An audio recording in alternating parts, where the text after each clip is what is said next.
What's going on? I think we're live. It's the first time doing this, so bear with me if there's some issues. But tonight we're talking Shogun episodes 1 through 3. My name is Chenny Britt. I'm one half of Winter Hill Warriors. I run this channel with my boy Damon, but Damon doesn't get the year off until the summer because he's a teacher. So I'm gonna start live streaming some of these shows in the meantime, and we would love to do Shogun and do the B-roll stuff that we normally do, but we just don't have enough time. So right now we're covering House of the Dragon Season 1 in anticipation for Season 2. But Shogun is such a fire show that I gotta just get into it. So let's do this. Basically what I'm gonna do is I'm just gonna go through the episodes 1 through 3 and just talk basically through what's been going on. And yeah, let's just get started. Full disclosure, I haven't read the book yet. I heard the book is absolutely amazing. So honestly, if you've read the book, kudos to you. Got to get on that. But everything I'm learning from this show is just from what I'm seeing so far. So enough talking. Let's just get into it. We open up basically with these dudes on the ship. It's 1600, and basically we see these white dudes struggling right now on the ship. And we get this main character. I think his name is, let me check it out. His name is John Blackthorne. Yeah, John Blackthorne. So he's an English pilot. Full disclosure, when they're speaking English in the show, they're actually supposed to be speaking Portuguese. So that's a little bit confusing, but you're not going to find that many actors that are speaking Portuguese and Japanese. So when they're speaking English, they're speaking Portuguese for all intents and purposes. But yeah, we basically see John. He's mangled. There's a ton of people dead. I think they started off with 500 members of the crew. They were looking for Japan, and now they're left with just 12 men, and there's the captain. Let me zoom back here. So the captain is this old dude right here, and he basically is just like, I'm going to kill myself because I can't take this shit anymore. And he basically begs John for the gun. John gives him the gun, and the dude kills himself, and then it's basically just John and the rest of the crew. Crazy start. This dude, a lot of people call him Dollar Store Tom Hardy. I think his name is Cosmo Jarvis, but I think he does a great job. So fast forward, we then finally get to Japan. Actually, let me see. Yeah, no. So anyways, the ship, yeah, so the ship is close to Japan. It washes ashore on this small fishing village. And basically, once they get to the village, one of the dudes finds... let me see what this guy's name is. Yeah, this dude finds John. His name is Omi, and he's a young samurai. And I think they're in the small fishing village of Ajiro. So Omi comes down, sees the crew. They're like, all right, let's take these guys prisoner. They beat the shit out of everyone, and that's pretty much it. So then we get to Toranaga. So let's see. All right, so now we cut to a different scene where we got our warlord. Let me see.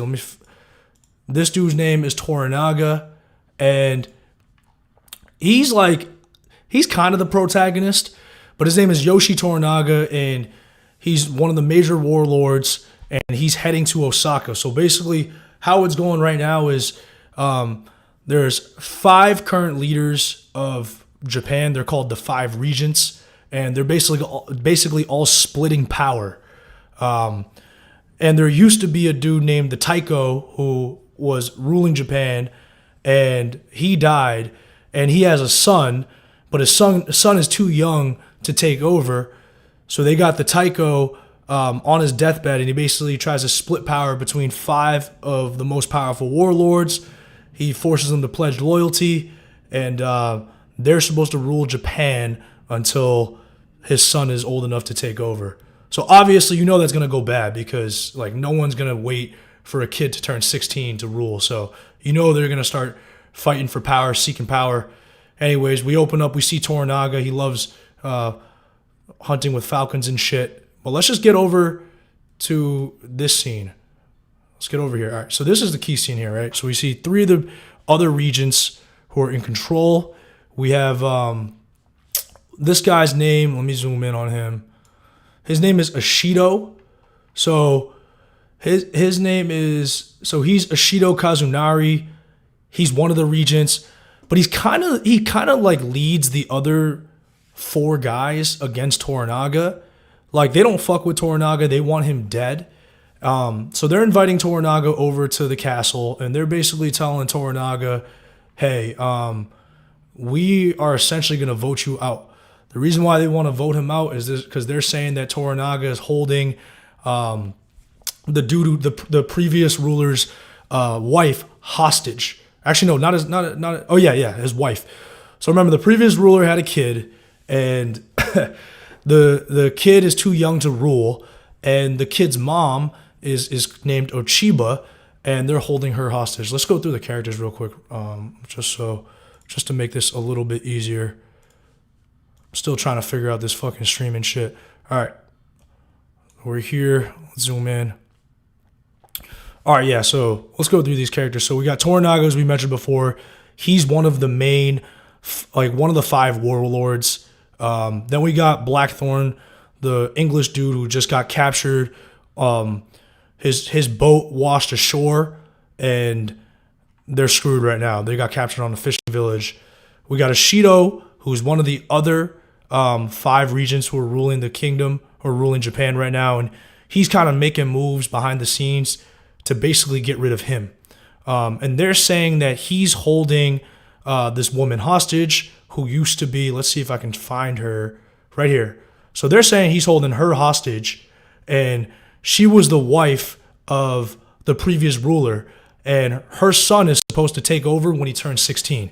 So that's basically the backstory right now. All right, let's get back to more of the scenes. Hold on, give me a second. Boom, okay. So they're basically talking to him. They're like, by the way, these are all his people. This is his squad right here. His squad's all back here. This is all like Japanese samurai custom, so they can't come in the room, or else it's a major offense. He's sitting there basically just getting yelled at, and they're saying, hey, we're going to fucking impeach you. We're going to take your ass out. You know, a lot of this is early Game of Thrones like, where like it's not outward violence yet. It's really just kind of you're talking, and if you say the wrong thing, you die. Blah, blah, blah. They're talking shit. You see all the other lords, Kiyama, Sugiyama, Ono. So these are the other 3 lords, I believe. There's one of them is a leper, so his face is actually covered up. But basically, you kind of get the deal. There's 4v1. One of them is, right there, covered up. He's got leprosy, so his face is all fucked up.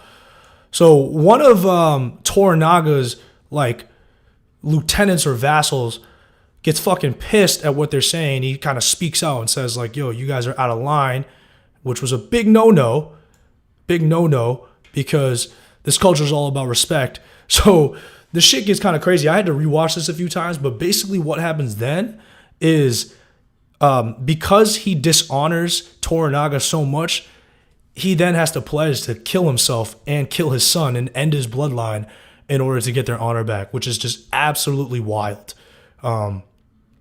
Anyways, so this dude right here, let's go back to the character list. Let me see. His name is Hiromatsu, and he's Toranaga's like second in command, basically. So right now they've been called to Osaka, where all the other 4 regents are. There's 5 total regents. Toranaga is one of them. They've called Toranaga over with this squad, and they're basically saying, hey, we're gonna hold you under trial because we think you're holding the heir's mother hostage, and it's going to be a sham trial. They're going to vote to impeach him, and then they're going to fucking kill him.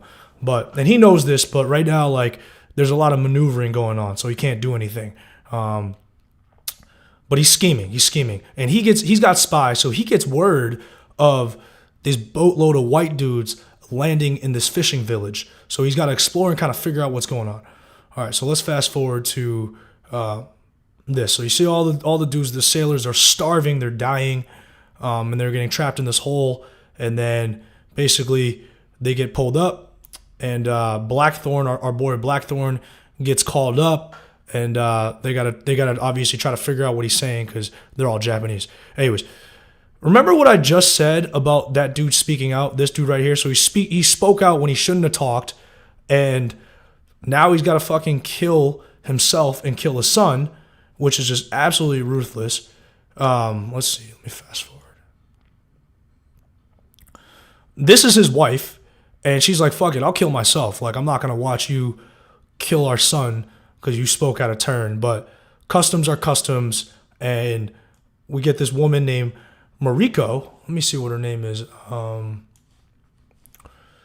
Her name is Mariko. She's just a very, like, high-born woman. She's the wife of one of Toranaga's, like, generals. So at this point, like, she's got status because she's married to one of Toranaga's generals.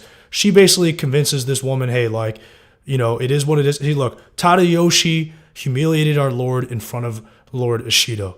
So this dude's name is Tadayoshi. Sorry, guys, I'm trying to figure all this out. The story's very confusing. Yeah, so Tadayoshi humiliated. This dude's Tadayoshi. He spoke out. They've got crazy-ass haircuts, by the way. And so now he's got to kill himself and kill his son. And this is the way it's going to go. So he fucked up by speaking out. He should have kept his emotions in check. All right, let's keep jumping forward in the story. So then we fast forward. She basically convinces her, hey, you're going to have to let your son die, and you're going to have to let your husband die. It is what it is. There's nothing we can do here. Like, die with honor. And she kind of listens, which is wild. By the way, she's so hot. All right. So let's fast forward now to, let's see. All right, yeah, now we're in the fishing village. All right, this is cool. This is where things start really heating up. This is where things really start heating up. And we're at this fishing village, and we see this like local lord. Let me see his name. I fucking love this dude. He is such a conniver, but he is legitimately my favorite character so far because he's such a scumbag, but also like I just like him, man. Maybe that says something about me. But his name is Yabushige. And so Yabushige, he's a local lord, but he reports, and let me see, all right, we got it on screen. He reports to Toranaga. He's pledged his loyalty to Toranaga. So remember the dude earlier, Omi? Omi is a young lord of that local fishing village, but Omi's uncle, I believe, is this dude Yabushige. So Yabushige is a higher lord. He's got more power, and he's pledged his loyalty to Toranaga. So that kind of gives you an idea of just how fucking powerful Toranaga is. He's one of the 5 most powerful dudes in Japan right now. All right, let's get back to the clips. I'm going to keep referring back to the character sheet that FX has because the shit gets kind of confusing. But look at this dude's smile. Anyway, so he obviously, Omi reports and is like, yo, uncle, we got this boatload of white dudes pulling up. Their ship is massive. They got cannons and stuff. Like, what's going on here? So Yabushige pulls up, right? Let's see. He wants to take a look, so they try to look at the prisoners, and Blackthorn over here is just going nuts. He's screaming at them, and they can't understand a word he's saying. They're calling him a savage. They bring him up. Let's see. They bring him up, and now they have him talk to Omi, and they're trying to figure out what the fuck his deal is, what's going on here. So they got to get some translation. Omi actually pees on him, I believe. This is a wild scene, just straight up pisses on him. Okay, so now they gotta find a translator, right? So they bring him over to Yabushige, and as they're parading him around, this is kind of crazy. Oh, another important thing to note is like at this time the Portuguese are Christian, so they're the only Western power so far that has a trade relationship with Japan. So the rest of the West, the rest of Europe, they don't know about Japan really, or even if they know about Japan, they're not actively trading with Japan. So Portugal is getting rich off of trading with Japan, and they're spreading Christianity there. So you're gonna see like some of the Japanese are already converted to Christians, and actually like I think 2 of the 5 regents are Christian. So that's gonna be really important moving forward. But this was confusing at first. Like I was trying to understand how religion played a role. But as they're walking, right, this one dude, this villager comes over. I think he's just interrupts, and he's Christian, and he like, you know, does the cross symbol with his hands, and fucking gruesome ass scene. He just gets his head chopped off. I don't want to play it for copyright, but the Lord Omi just chops his fucking head off. And Blackthorn is like fucking terrified. So I was doing some reading. They basically said like back in those days, like a lord could chop any like civilian's head off. Like so dude just slices his head off because he was blocking the way. Blackthorn's like, holy fucking shit. Anyways, they bring him in front of Lord Yabushige. Yabushige's like, where's the translator? They try to get a translator, and they get this like dude to translate over here. So this guy translates. I think he's like a priest or some local priest or whatever. He's Portuguese. So now at this point, it's important to mention that the Portuguese and the British are beefing. So they don't like each other at all. So this obviously is going to pose a lot of issues, because why would he translate what Blackthorn is saying properly? You know what I mean? So he just starts saying, yo, this dude's a pirate, fucking murder him immediately. But Yabushige is pretty cunning, so he's like, I don't know, man, like, let's you know, so our Busho, Lord of Izu Kashige Yabushige, he has to know who you are. Blackthorn basically says, like, you know, we're just merchants, you know, coming in, and yeah, so Yabushige's kind of like, he can't understand him, but he's trying to figure out what's going on. He doesn't necessarily trust this Portuguese priest that's like translating. He's basically just trying to get this dude killed. So let's fast forward. He doesn't know that. Oh, fucking ads, bro. This was brutal. I didn't want to pay for the Hulu premium version, so I just get forced on ads. All right. So to summarize that first portion, right? Right now, they're going to keep Blackthorn alive for the time being. Let me actually pull back the character sheet, because this will help a little bit. Yeah, so Yabushige right here, he could kill Blackthorn. He could fucking murder him right now. But he's like, he's intrigued by him. So he's like, I'm going to keep him and his other, I think it's like a 12 other dudes alive. It doesn't, like, they're not really posing much of a threat. They just got him chained up. The Portuguese priest was trying to basically say this Blackthorn was a pirate, we should kill him now, but Blackthorn fights for his rights, and he's able to stay alive for the time being. Now, Toranaga, the dude who's kind of like ruling everything, he's a really smart man, so he's got spies everywhere. So basically, he has spies in the fishing village that right now Yabushige is chilling at. So one of the spies lets Toranaga know, hey, this boatload of white dudes just washed up. These white, like, sailors, they might be pirates. We don't know what the deal is, but they washed up. So word gets back to him. So he ends up sending his second in command right here, Hiromatsu. He ends up sending this dude over to the fishing village to investigate. So, like, there's so much politicking and sneaking going on behind the scenes, because if he doesn't do that, Yabushige is not going to tell him about this, right? He's going to take whatever's on that ship for himself. So that's important to keep in mind. Let's get back to the episode. My voice is kind of dying right now, but bear with me. I'm trying my hardest. All right. Back to Osaka, right? Now this is interesting. This is interesting. So Toranaga's kind of being held in Osaka with his people. They're basically saying, you guys stay here. We're gonna have this sham trial. He knows this. And who's he chilling with? He's chilling with the heir. So this dude, this young boy, he's supposed to take over Japan once he turns 16, right? This young lad is supposed to take over Japan when he turns 16. And his mom, let's get back to the character sheet real quick, just so now we understand, because we're kind of putting the setting over. His mom right here, Ochiba, that's his mom. So her husband was the Taiko. He died, and for some reason the other four regents are saying that, hey, Toranaga is holding her hostage, which everyone knows is bullshit, because look at their relationship right here. Look at the relationship that Toranaga has with the son. He fucking loves Toranaga. So they all know this is bullshit. Really what's going on is the other four lords want to kill this young boy. They're never gonna want him to take over. So anyways, blah blah blah, talk. They gotta train the young kid up.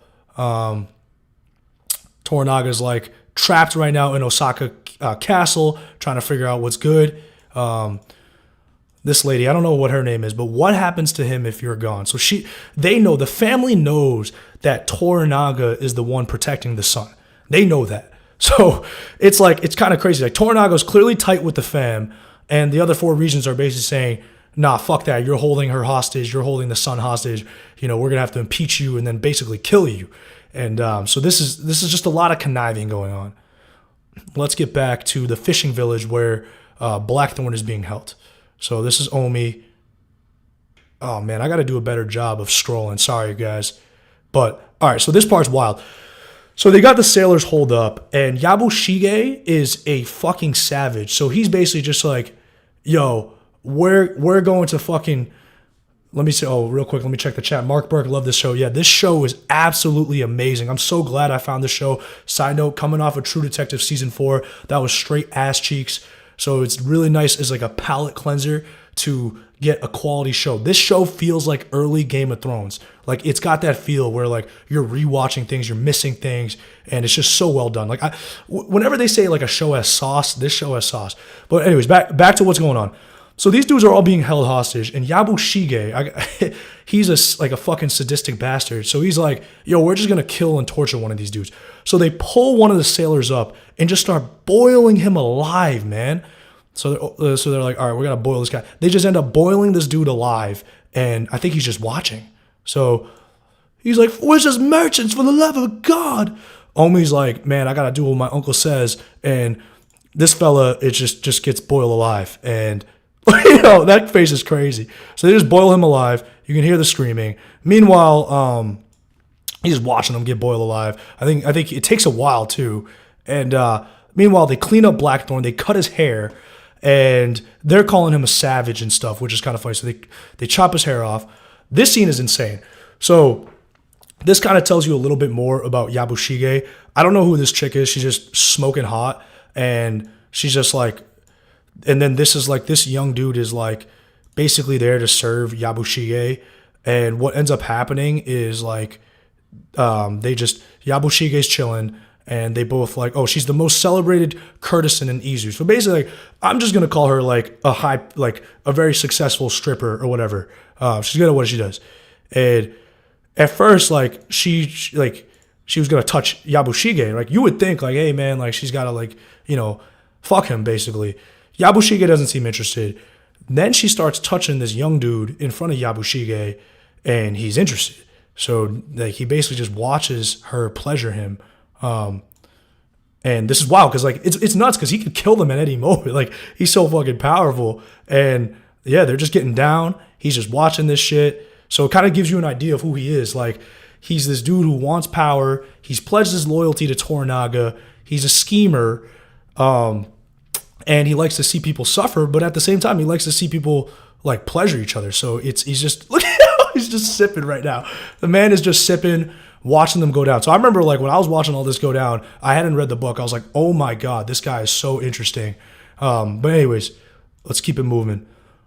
Yo, my favorite character in the show. All right. Blackthorn wakes up. They chopped his head off, or not chopped his head. They chopped his hair. He knows a member of his crew is dead, and he's pretty much in a terrible position, right? So his dick is out. Another fucking ad. Skip through. All right. So they got to figure out like what's going on. Omi's like, yo, the dude we had to boil, like it took a long time for him to die, and like Yabushige's like whatever. All of a sudden, let's fast forward.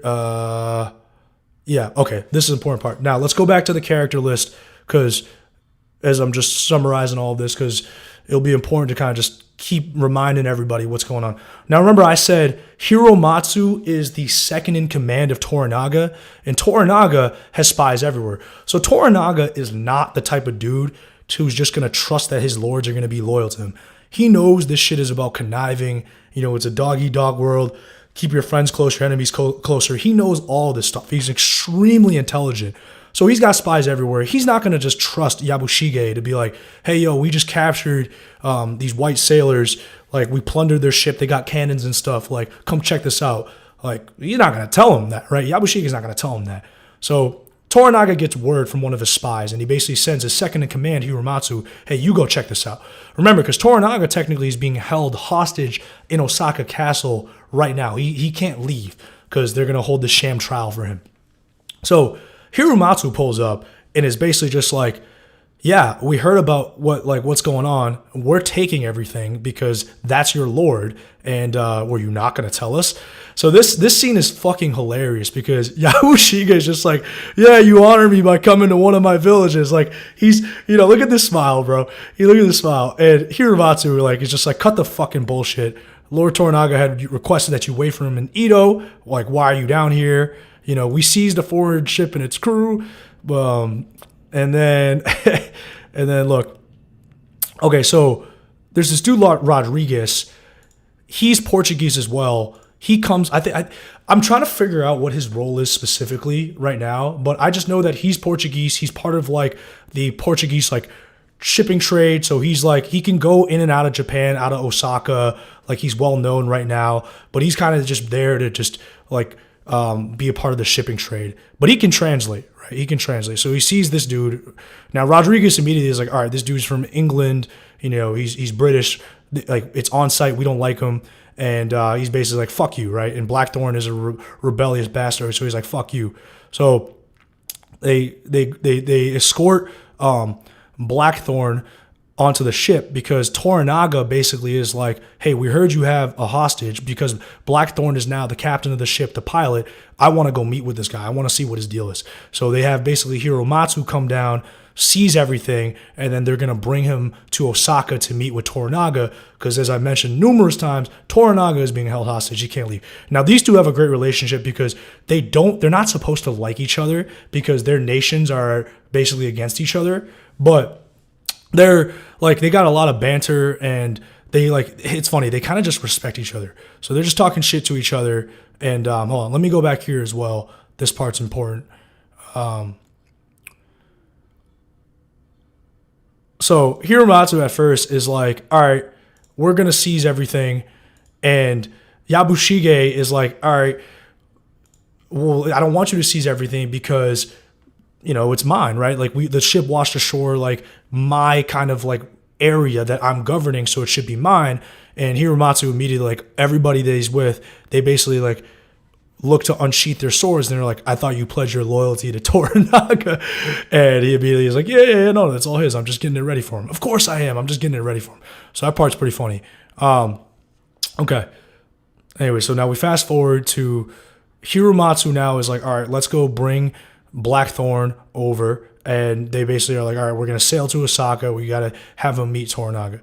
Now, when they have them all on the ship, and Yabushige's got to come too. So now, Yabushige, Hiromatsu, let me bring up the character sheet again.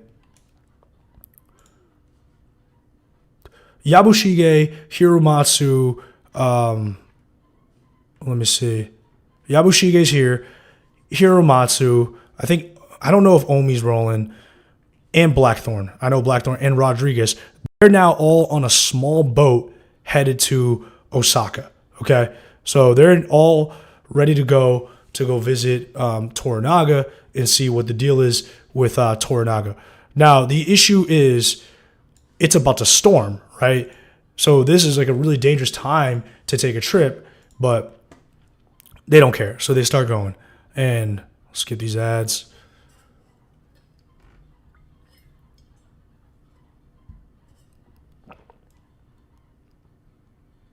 Okay, so Rodriguez is piloting the ship. We got Blackthorn, he's tied up, standing on the top. It's a small ship. They're kind of just shooting the shit. Rodriguez is basically saying, you're going to fucking die here. They think you're a pirate.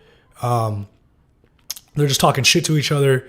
And at first, but before they leave, Blackthorn's like, yo, there's about to be a storm.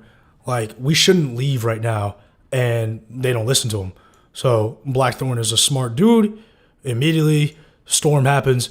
Everybody's basically going to die, right? So Rodriguez cuts Blackthorn off, or not cuts him off, but he basically cuts his ropes and is like, all right, like, you figure this shit out, survive. So Blackthorn goes and he basically saves everybody, right? He tells all the crew to fucking pull and row. If you bastards want to live, pull.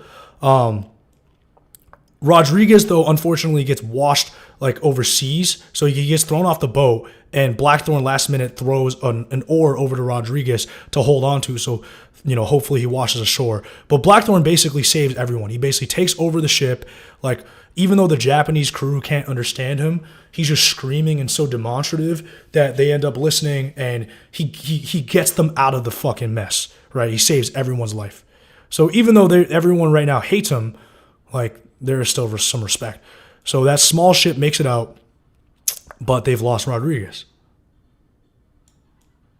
Okay, So they wash up on the shore, and both Hiromatsu and Yabushige are like, all right, let's go. But Blackthorn wants to go look for Rodriguez. He's like, he could still be alive. So all of a sudden, Hiromatsu was like, you know what? You might be right. Like, go search with Yabushige and go see if fucking we can find Rodriguez, but make it quick. So they go, and earlier I lied. Omi, Yabushige's nephew, is also there. So they all go, and they look down the cliff, and they see Rodriguez and his body, and he's just fucking chilling. I think he's right, where is he? He's like somewhere right here. I'm trying to see, but his body is washed ashore, and it's a treacherous fall. Now, this part, I love this part, because this is kind of when I really started liking Yabushige, where I was like, yo, I like this dude.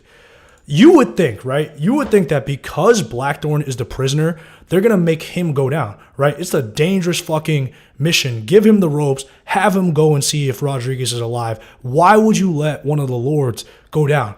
But the way that Japanese samurai culture is working, it's about respect, and respect in front of your people, essentially. So if Yabushige were to let Blackthorn go down, or if he were to let, this dude go down, like one of his, people that he's commanding go down, he would basically look like a bitch. So he can't look like a bitch. So he goes down, and he's not like equipped to do this shit. He can barely swim, but it doesn't matter.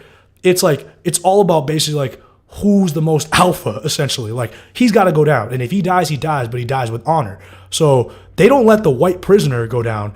They let basically the highest ranking person in the group go down. And this is when I started respecting Yabushige.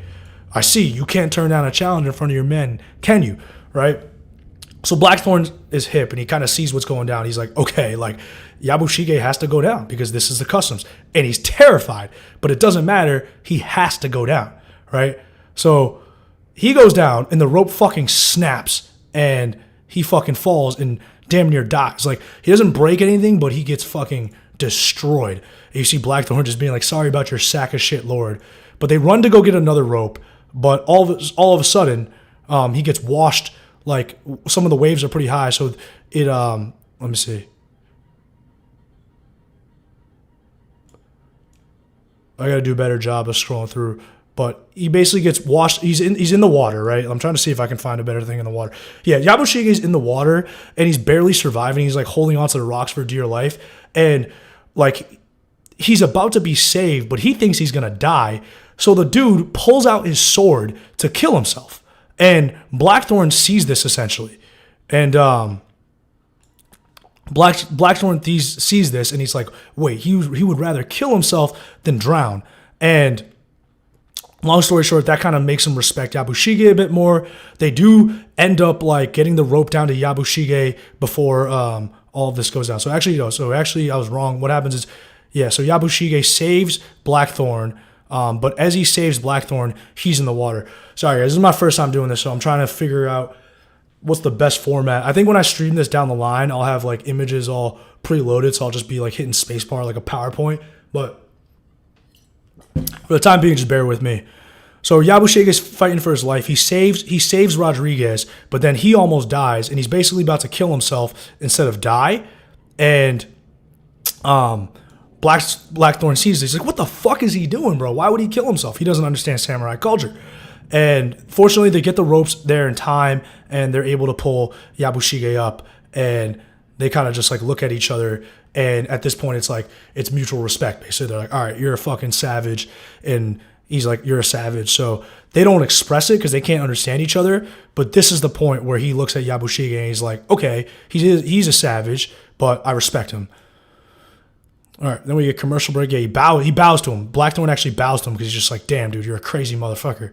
Ad. That soda's actually kind of fire. All right. Back to Osaka. So let's just summarize what just happened, right? Basically what just happened, let me pull up the character sheet, because basically what just happened is that Toranaga wanted Blackthorn, and he basically wanted Blackthorn summoned to Osaka so he can see what his deal is.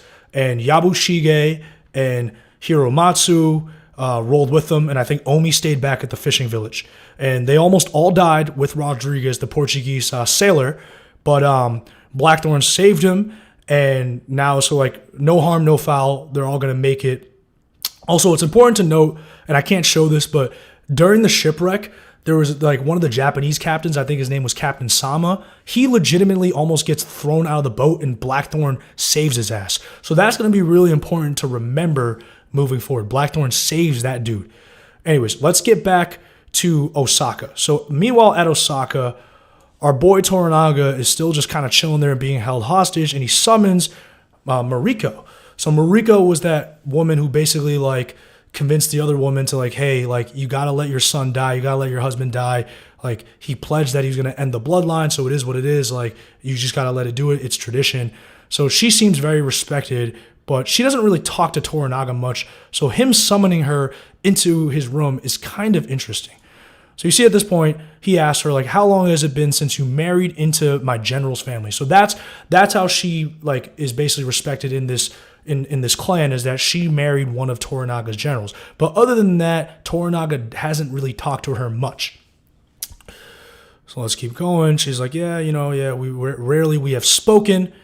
So basically what happens now, this is really important. Since Lord Ishido aligned the council against me, I know that death is coming any day. So Toranaga is hip, and he tells Mariko, like, basically, they're plotting against me. Now, if Toranaga dies, basically everyone in his clan is toast. Like, maybe a few of the people who make deals might survive, but they're killing everybody. They're wiping everybody out. So this is obviously really fucking bad. So they all understand this. Death is everywhere I look. They know what the deal is. She understands what the deal is. Your father-in-law is bringing in a prisoner from Ajiro. So now this was the first point in the show where I found out that Hirumatsu, remember how I mentioned Hirumatsu, the dude who's second in command? That is her father-in-law. Okay, so her husband is the son of Hirumatsu. Understanding the family tree stuff is a little bit complicated. I think for the next stream I'll find a family tree graphic, and I'll pull that up, because this is very Thrones-like, where like there's a lot of different relationships, and it's important to know how this goes. But basically, the reason why he needs her is that Mariko, she speaks Portuguese very well. Okay, so she can speak with Blackthorn. And as I mentioned earlier, anytime they're speaking English in the show, think of them as speaking Portuguese. They're basically speaking Portuguese. So remember, when it's English, it's Portuguese.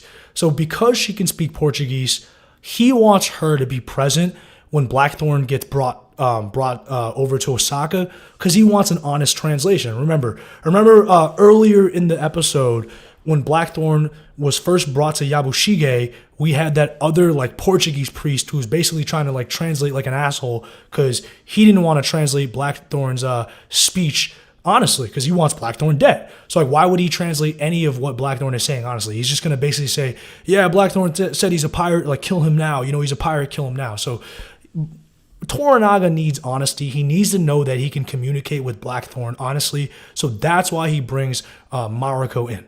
Okay? So basically it's like, you're going to help translate. Blackthorn, meanwhile, now like they've survived the storm. They're back on the ship heading to Osaka, and he's just like, that man was going to kill himself, And I think at this point he's talking to Rodriguez. Yeah, Rodriguez has like a pretty busted leg, and he's chilling.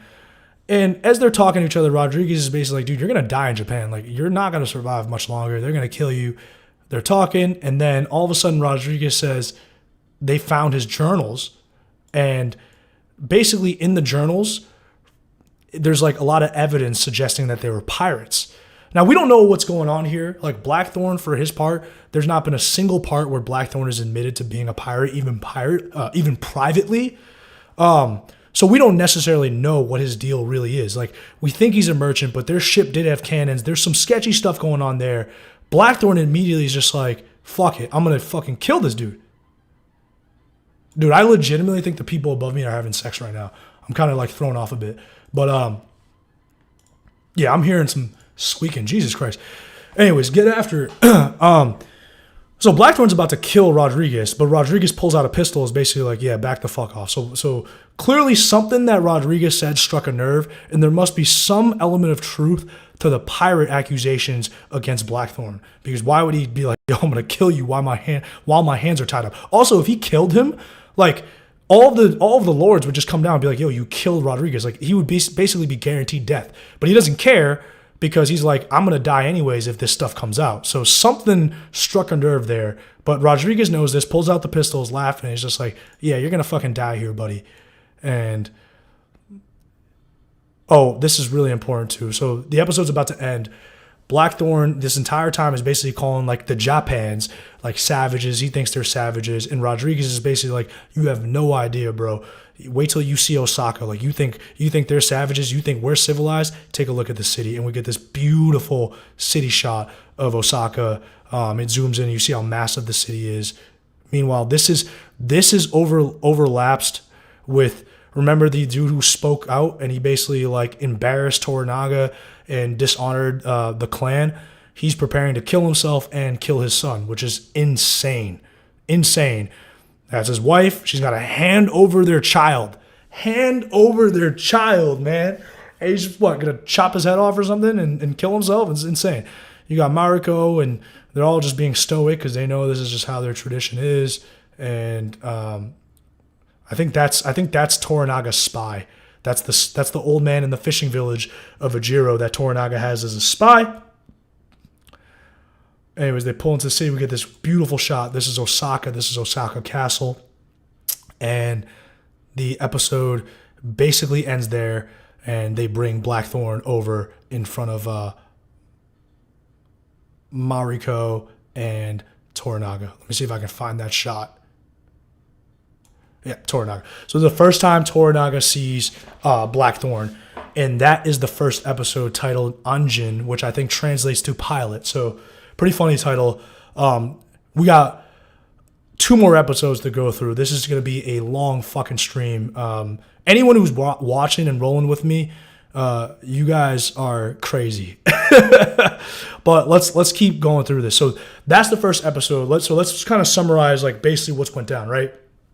We got all of Toranaga's clan, like the important people. They're all in Osaka right now. He's being held hostage. He's kind of in a no-win situation because the other 4 regents or the other 4 warlords basically are aligned against him, and they're ready to kill him. His one hope is if Blackthorn can come up with something. Like he thinks there might be something there.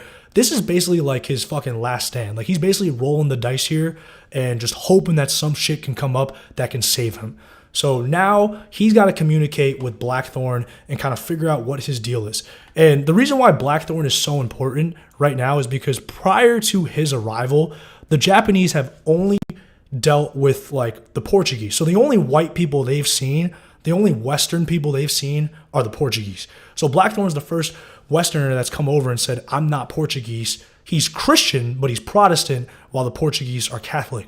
So it's a whole new dynamic being introduced to Japan, and it's going to throw everything into disarray. So let me take a quick sip of fucking tea before I get into episode 2. Got 2 viewers so far. All right, let's keep going. So episode 2, let me go to this episode guide right here. Episode 2 is titled, what the fuck?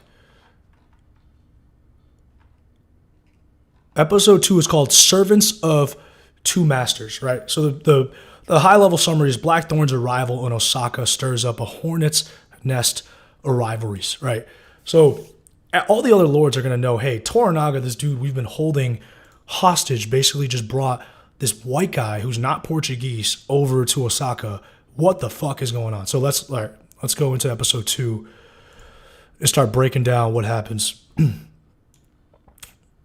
All right, we get the summaries.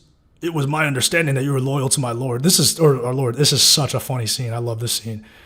Okay, so we start off and we get a flashback, right? Flashback scene, and basically what's going on in this flashback is, I think this flashes back. I think it was a year ago, maybe. I could be wrong. But basically, this is a flashback to when the Taika was still alive, but he was like barely hanging on. Like the dude was basically dying of like cancer or some shit. And 1 year ago. Osaka 1 year ago. Sorry, yo. Next stream will be a lot better, I promise. I'm gonna have everything screenshotted so I can just like find the exact clips I need to find. So thank you all for bearing with me. But this is Osaka 1 year ago. This dude, the Taiko, is a badass motherfucker because he's unified Japan. But now he's about to die. Okay. Now we had already seen his young son earlier, right? The young son is ready to take over when he's turned 16, but right now the kid's fucking like 11 years old. So we see this is a Shido, right? This is one of the other lords. I forget his name, but I'll find it later. This is Toranaga. All of them are kind of there to pay their respects to the Taiko, right?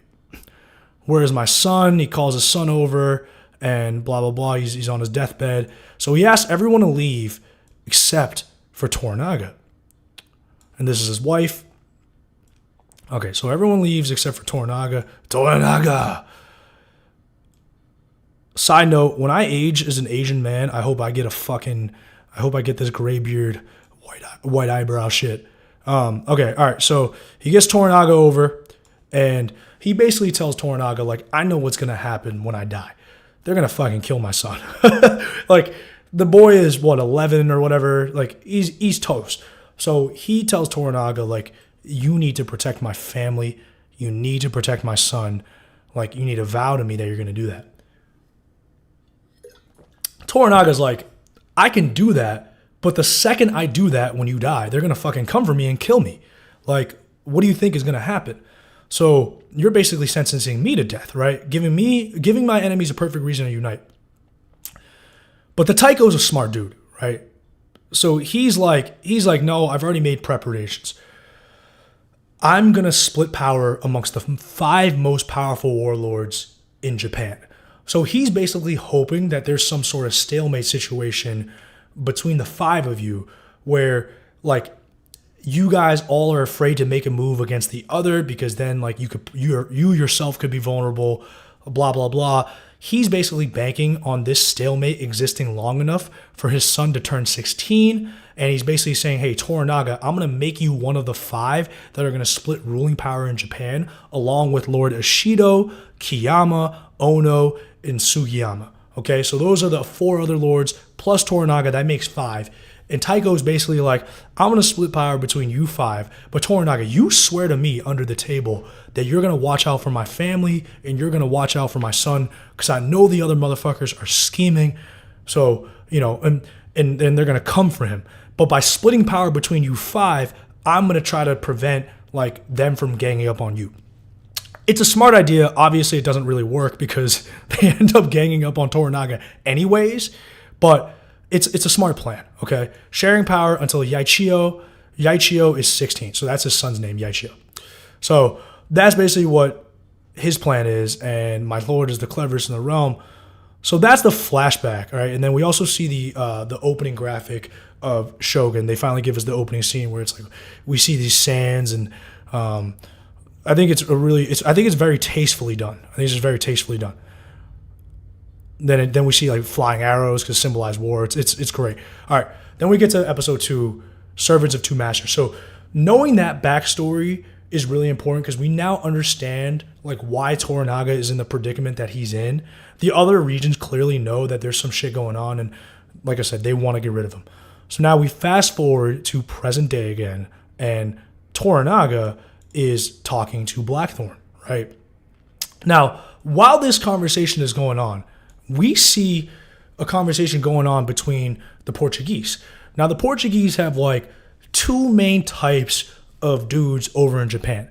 They got their like priests and people involved in the Catholic Church. They're there to spread Catholicism throughout Japan, and they're going to try to use religion to basically run Japan, right?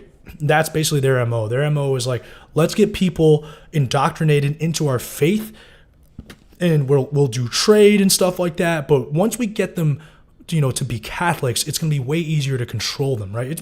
It's colonization. We know how this shit goes. Rodriguez is more on the commerce side, right? So if you think of like the priests as the religious side, we got the commerce side where like they're also there to get rich. So they're there to trade and shit like that.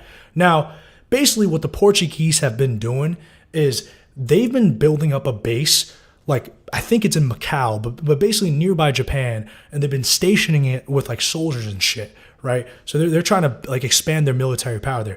Now, I shouldn't have to explain to you guys why, as a country like Japan, you would not want another foreign power having a base fucking very close by. It's just very, very dangerous stuff, right? It's basically, you're basically spelling a death sentence for yourself. So the Portuguese right now have this as a secret. So they're kind of talking, and word is getting out amongst them like, hey, there's a white motherfucker who's not Portuguese, he's English, and he's here, and he kind of knows what the deal is, and we're enemies. Our nations are at war together. The Portuguese and the English are at war together. We got to kill him, right? We got to get rid of him. We got to kill him because he's going to ruin our plans. So they're kind of figuring out what's going on. They read his journals, and they know, hey, these journals basically show that him and his crew were pirates, and once we figure that out, we can convince the Japanese lords that Blackthorn is a pirate. It's off with his head. But Toranaga is the president of foreign relations, and Toranaga is a very smart, thorough man. So he's not going to just take their translations, on the surface level, right? Like, he's going to really want to investigate and make sure that they're not lying to him. So they can't just get rid of him yet. But anyways, they're kind of talking. They're kind of figuring all this out, blah, blah, blah. I forget what this fucking guy's name is. I got to figure it out. Give me a second, because he's pretty important. His name is Father. If you're in the chat and you know what his name is, definitely let me know. I'm about to pull this up right now. Servants of Two Masters. Okay, so let's see. Elsewhere in Osaka. I'm trying to see what the fuck his name is. I don't know. I'll figure it out. But he's basically one of the translators. He's got a good relationship with Mariko, because he's like taught her not only his faith, but he's like also helped teach her like Portuguese.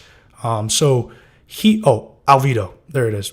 So Father Alvido, he wants to spread like Catholicism, and so he's going to play an important role. But let's keep going. So now we're here at the meeting between Toranaga and Blackthorn.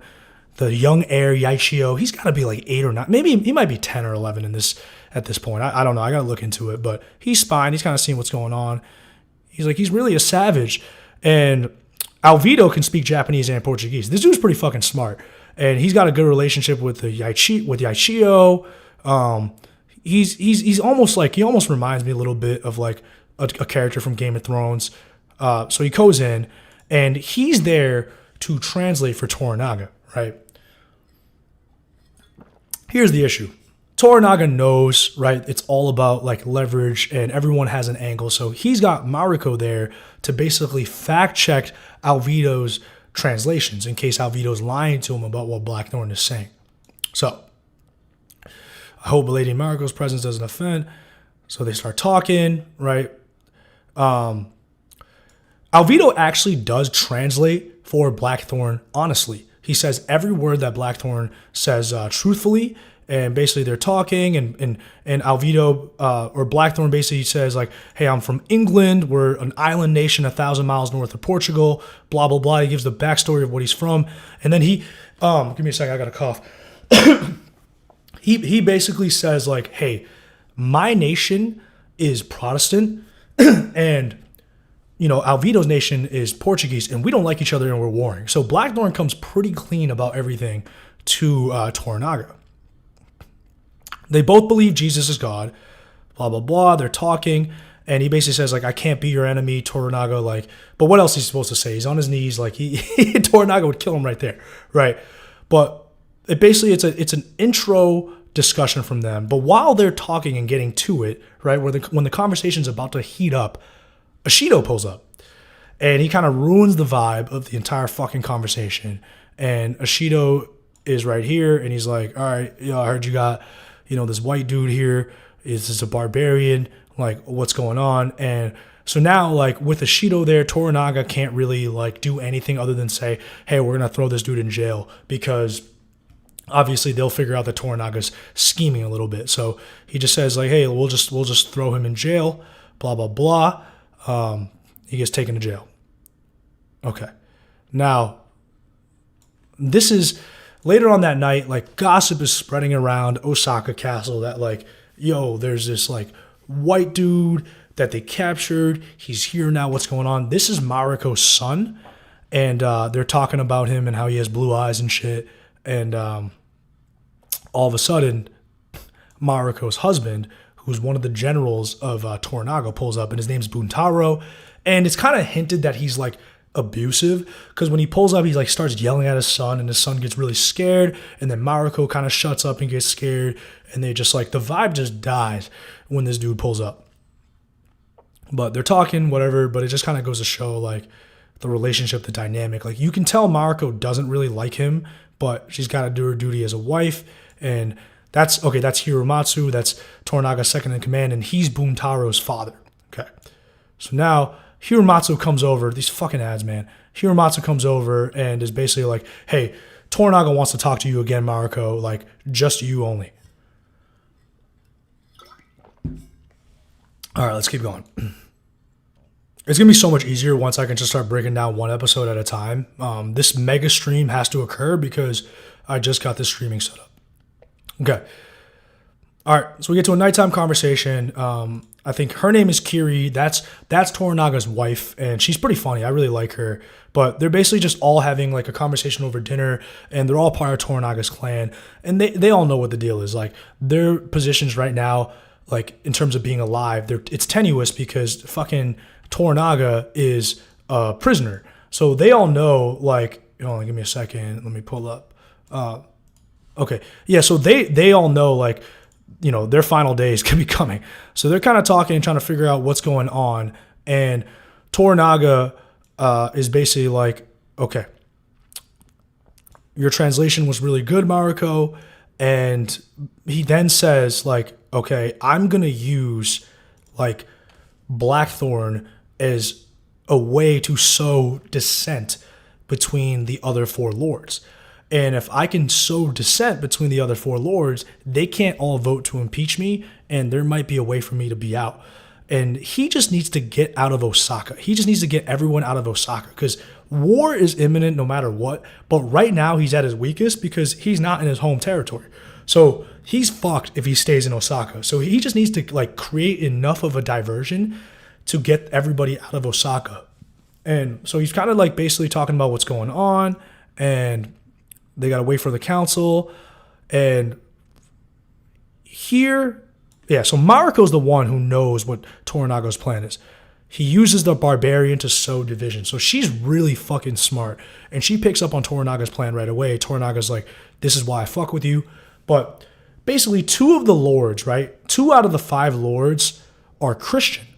And the barbarian, right, Blackthorn, is a Protestant. And Toranaga's just banking on that religious aspect coming in and just like pissing off 2 of the lords, and then and hopefully they get more distracted by Blackthorn than Toranaga.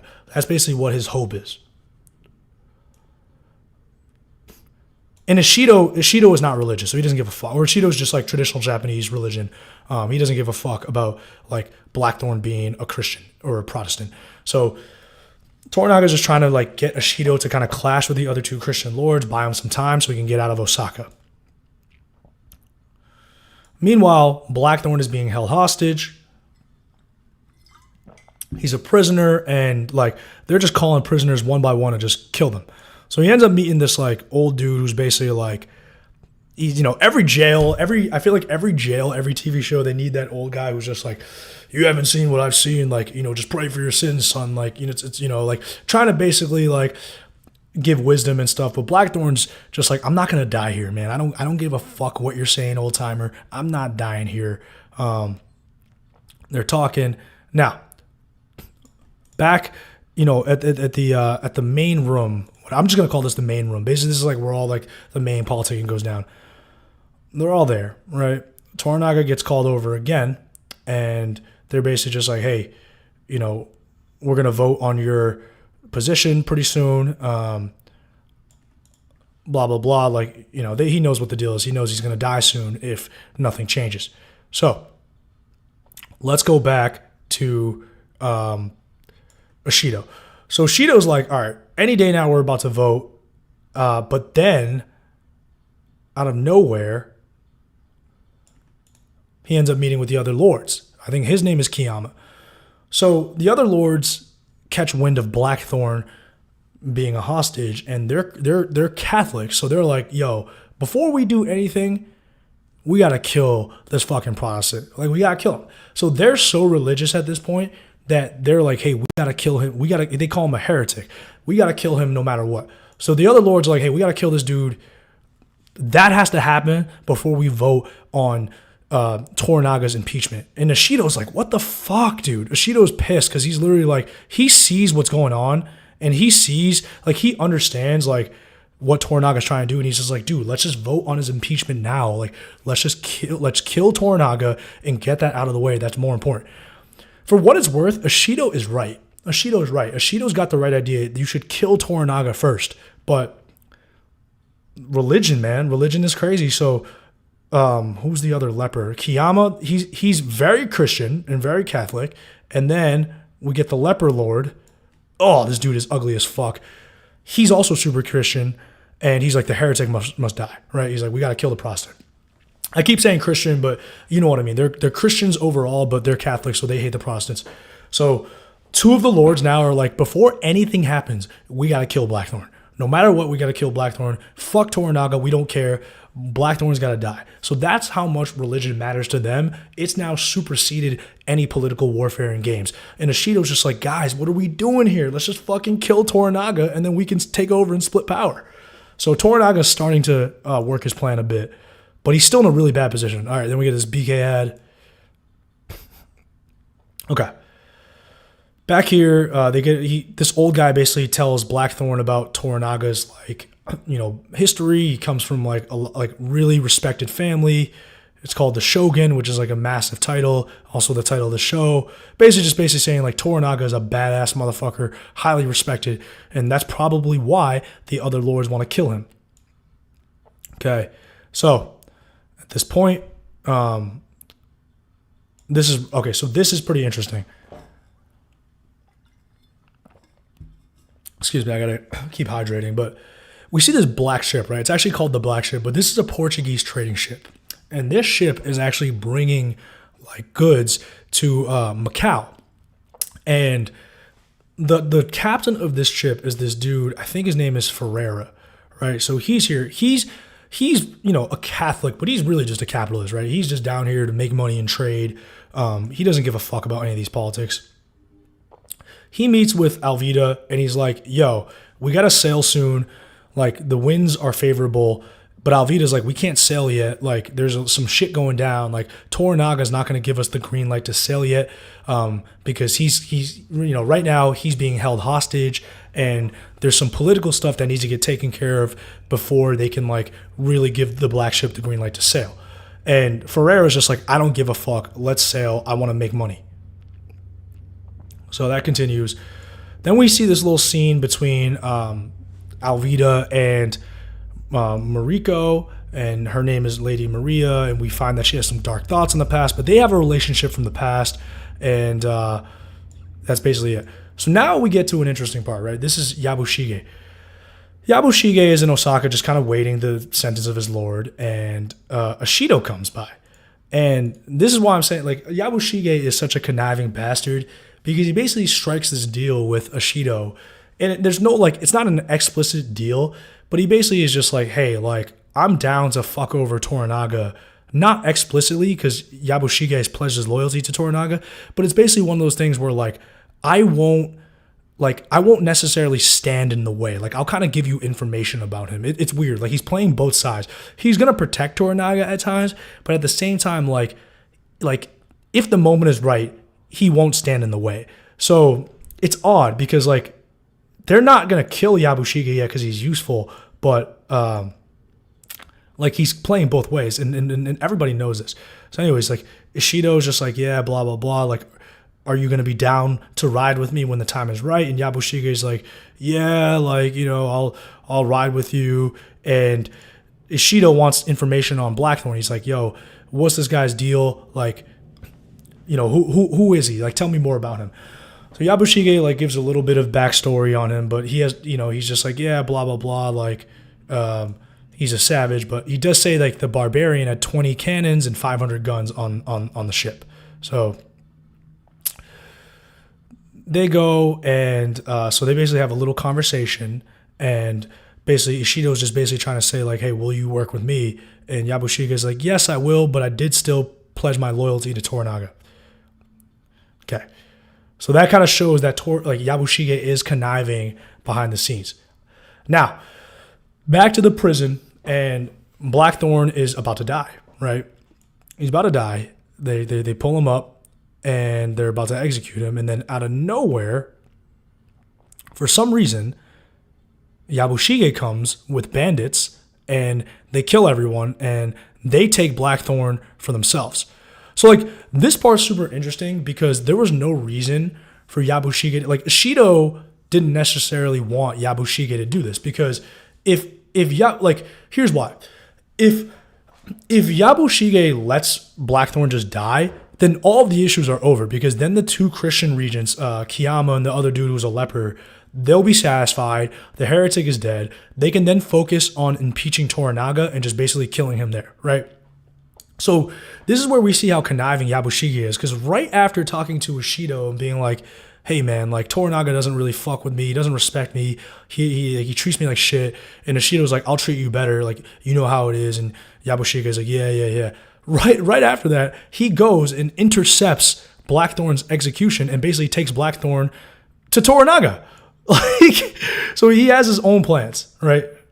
Let's fast forward.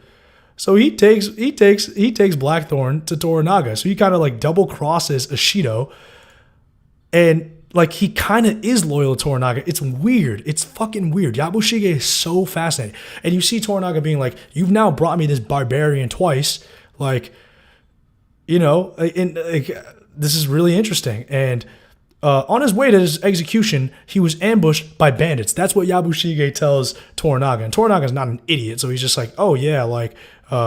You know, you're always so lucky. Like, you really have a way of being in the right place at the right time. And then Yabushige is just like, oh, yeah. So everyone knows, like, he was full of it and he fucking is a schemer.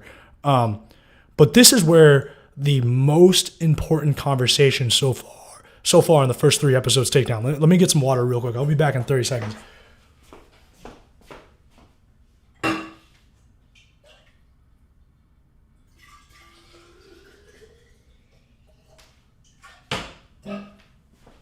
All right, we're back. So this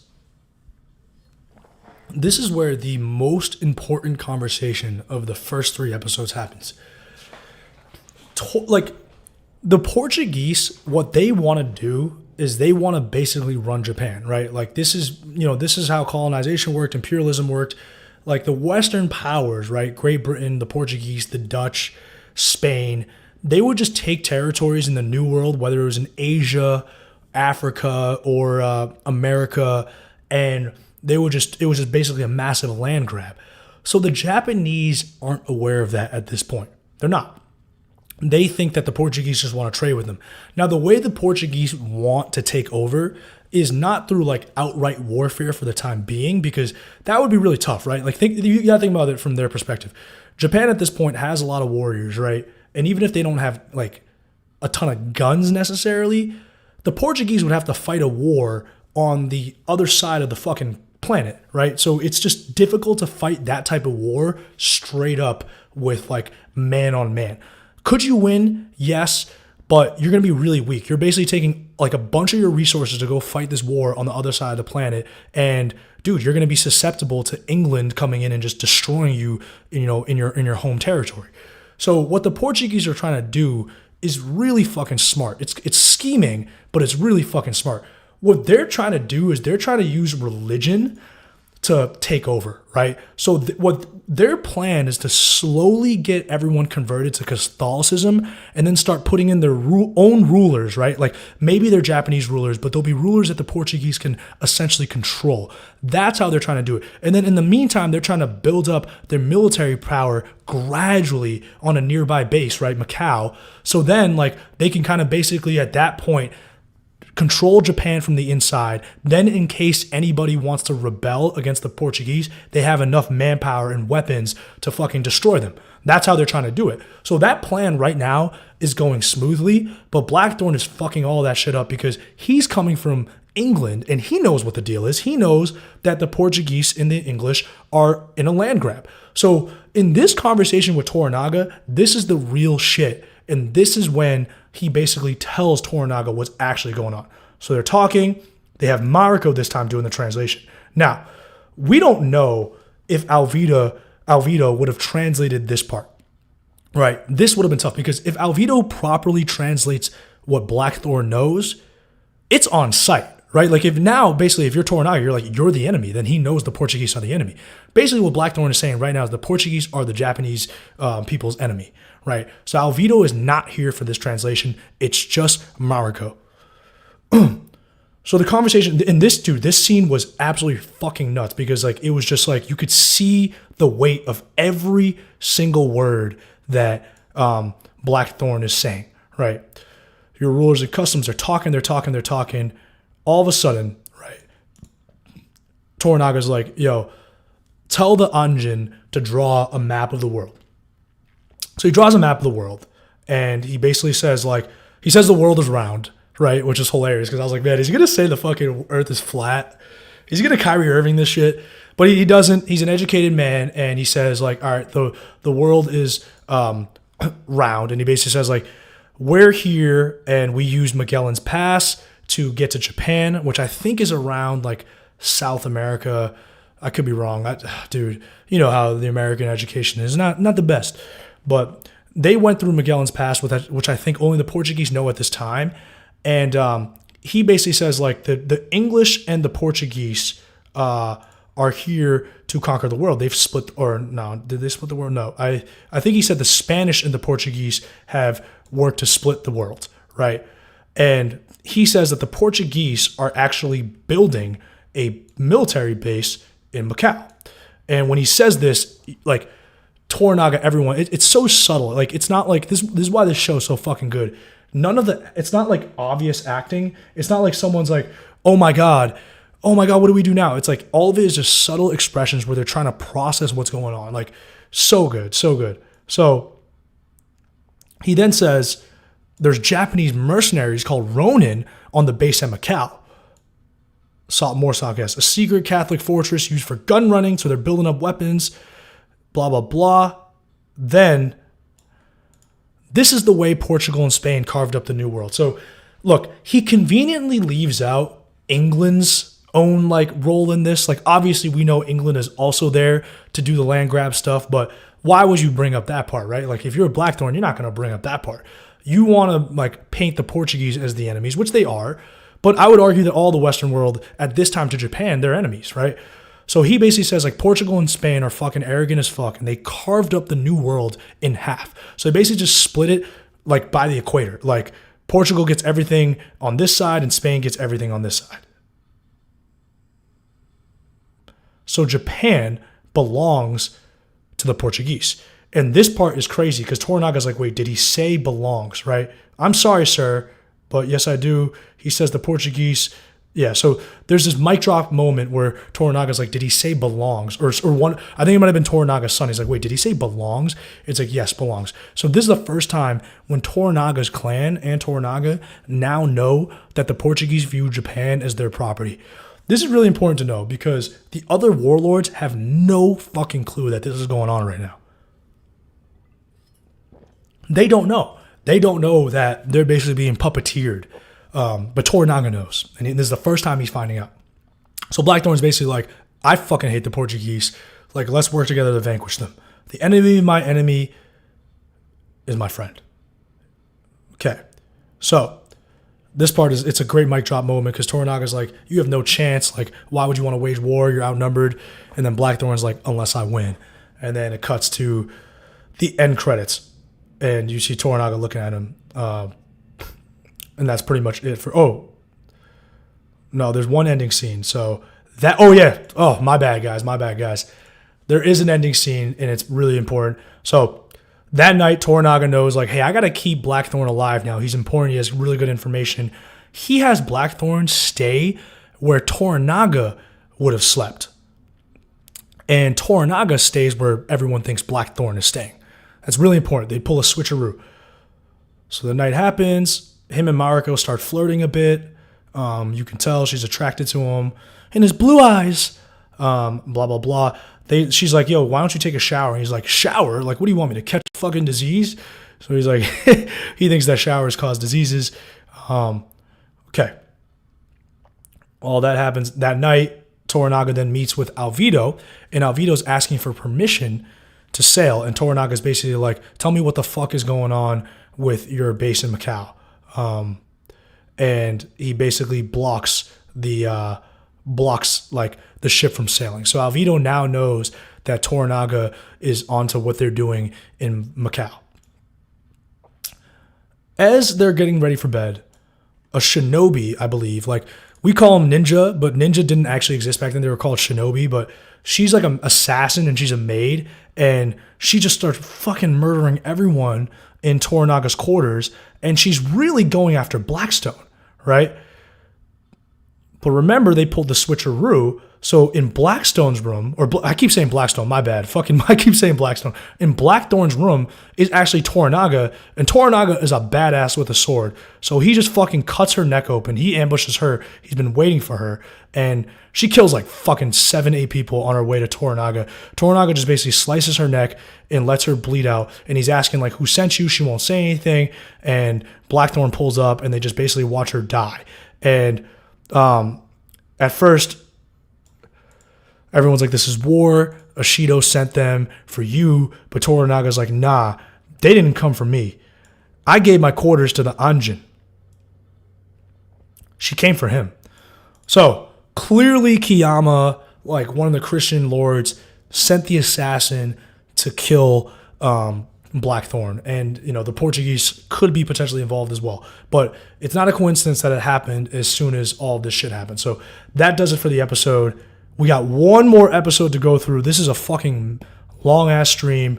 We will get through this. One more episode to go through. Episode 3 that just aired recently. After I go through this episode, we'll then be on the weekly schedule, and my voice won't die from how much I'm talking to summarize everything. But let's get to episode 3. And episode 3 is fucking pretty wild too. All these episodes have just been bangers. But episode 3 is now called Tomorrow is Tomorrow. Okay. So let's see the synopsis for episode 3. After Blackthorn survives a brazen assassination attempt, Toranaga realizes he must ferry his allies out of Osaka. Yeah. You do not have any friends in Osaka. It's time to get the fuck up out of there. He's really outnumbered. Like, goes without saying, he's got to find a way to get out. So that's basically the main plot of episode 3.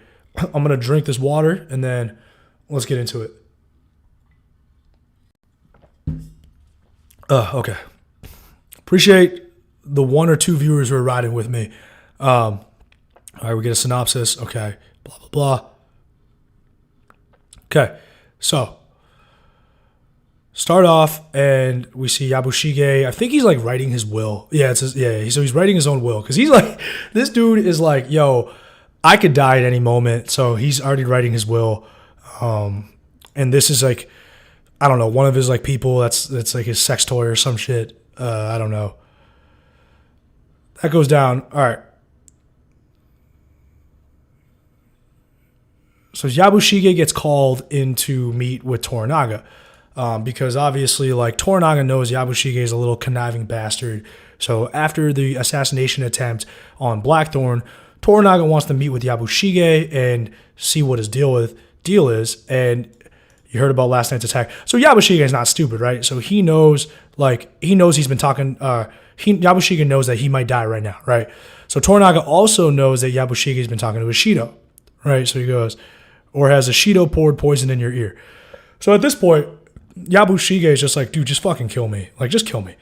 But Toranaga doesn't kill him because Yabushige didn't know that the assassination attempt was actually on Blackthorn and not Toranaga. So Toranaga basically finds out right here from this conversation that Yabushige had nothing to do with the assassination attempt on Blackthorn. He thought that it was on Toranaga's life, and he was wrong. So it meant that he's actually in the clear. He actually was clueless about what happened. So this kind of saves him, because if he was in on it, I think they would have killed him right here. So Toranaga asked him, like, hey, do you want to be in my seat? Do you want to be fucking where I'm at? And Yabushige's like, no. But, so he's like, what do you want? And Yabushige is basically just like, I just want like more land, and like I want to rule like some more areas, basically. Basically Yabushige is just like, hey, I just want to have more money, more stuff to rule. I don't necessarily want to be like the head dude in charge. That's like way too much, but I just want more respect and like more than what I'm getting right now, right? He just wants to be in middle management. He doesn't necessarily want to be the CEO. That's how I would best describe Yabushige right now. Let me charge my Mac real quick so we don't die on stream. Toranaga's like, cool. I feel like he's really good at reading people. He's like, all right, cool. Like, he basically says, all right, I need you to work for me, and I don't care that like you talk to Ishido behind my back and stuff. Like, I just need you to be loyal from this moment on. So it kind of goes to show like Toranaga is a big picture thinker. Like, he's not necessarily like always so worried about like he lets bygones be bygones. He's focused on the result. So he just says, hey, I need you to get my wife and who was that woman, Kiri, that older woman that we had seen earlier when they were having dinner at night. I need you to escort her and the barbarian, I believe. Let me see. Yeah. I need my wife and Blackthorn to get out of Osaka. Like, you need to take him to your fishing village back in Ajiro, back where Blackthorn and his crew were initially washed up. I need you to get them out of Osaka. That's what he tells Yabushige. Okay, so we got that set. Escape from Osaka. So now, this escape part, Kimmel Oscars. I think the Oscars are going to be kind of crazy this year. We'll see if Oppenheimer wins everything. I personally didn't really like Oppenheimer. I thought it was boring as fuck, but I understand that everyone else liked it, and it was a masterpiece of a movie. Maybe I'm just uneducated. All right, chapter 3, tomorrow's tomorrow. Let's start. We get that opening scene.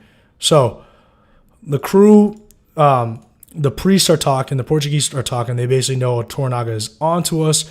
He wants to know more about what we're doing, so he wants to see the books. He wants to see what we're trading exactly, what we're making, blah, blah, blah. And that's going down. Ferreira's like, I don't give a fuck, dude. I just want to make money. He ain't going to stop me from sailing. He can suck my dick. That's basically what Ferreira says. Ferreira's basically Toranaga and everybody else can suck my dick. You can suck my dick. I'm going to sail. Ain't nobody going to stop me. So there's a little bit of dissent within the Portuguese ranks. He's sitting on a ton. I'm sitting on 1 million ducats. We should have killed we should have killed Blackthorn for a minute ago. Blah, blah, blah. Black ship sails tonight. He's like, I'm sailing tonight no matter what. So as he's leaving, he talks to Rodriguez, who's part of his crew. He's like, we're leaving no matter what. And Rodriguez is like, okay, all right. But Rodriguez is like, hey, let's be more level-headed. If we sail tonight, we're potentially jeopardizing this relationship with Japan for good.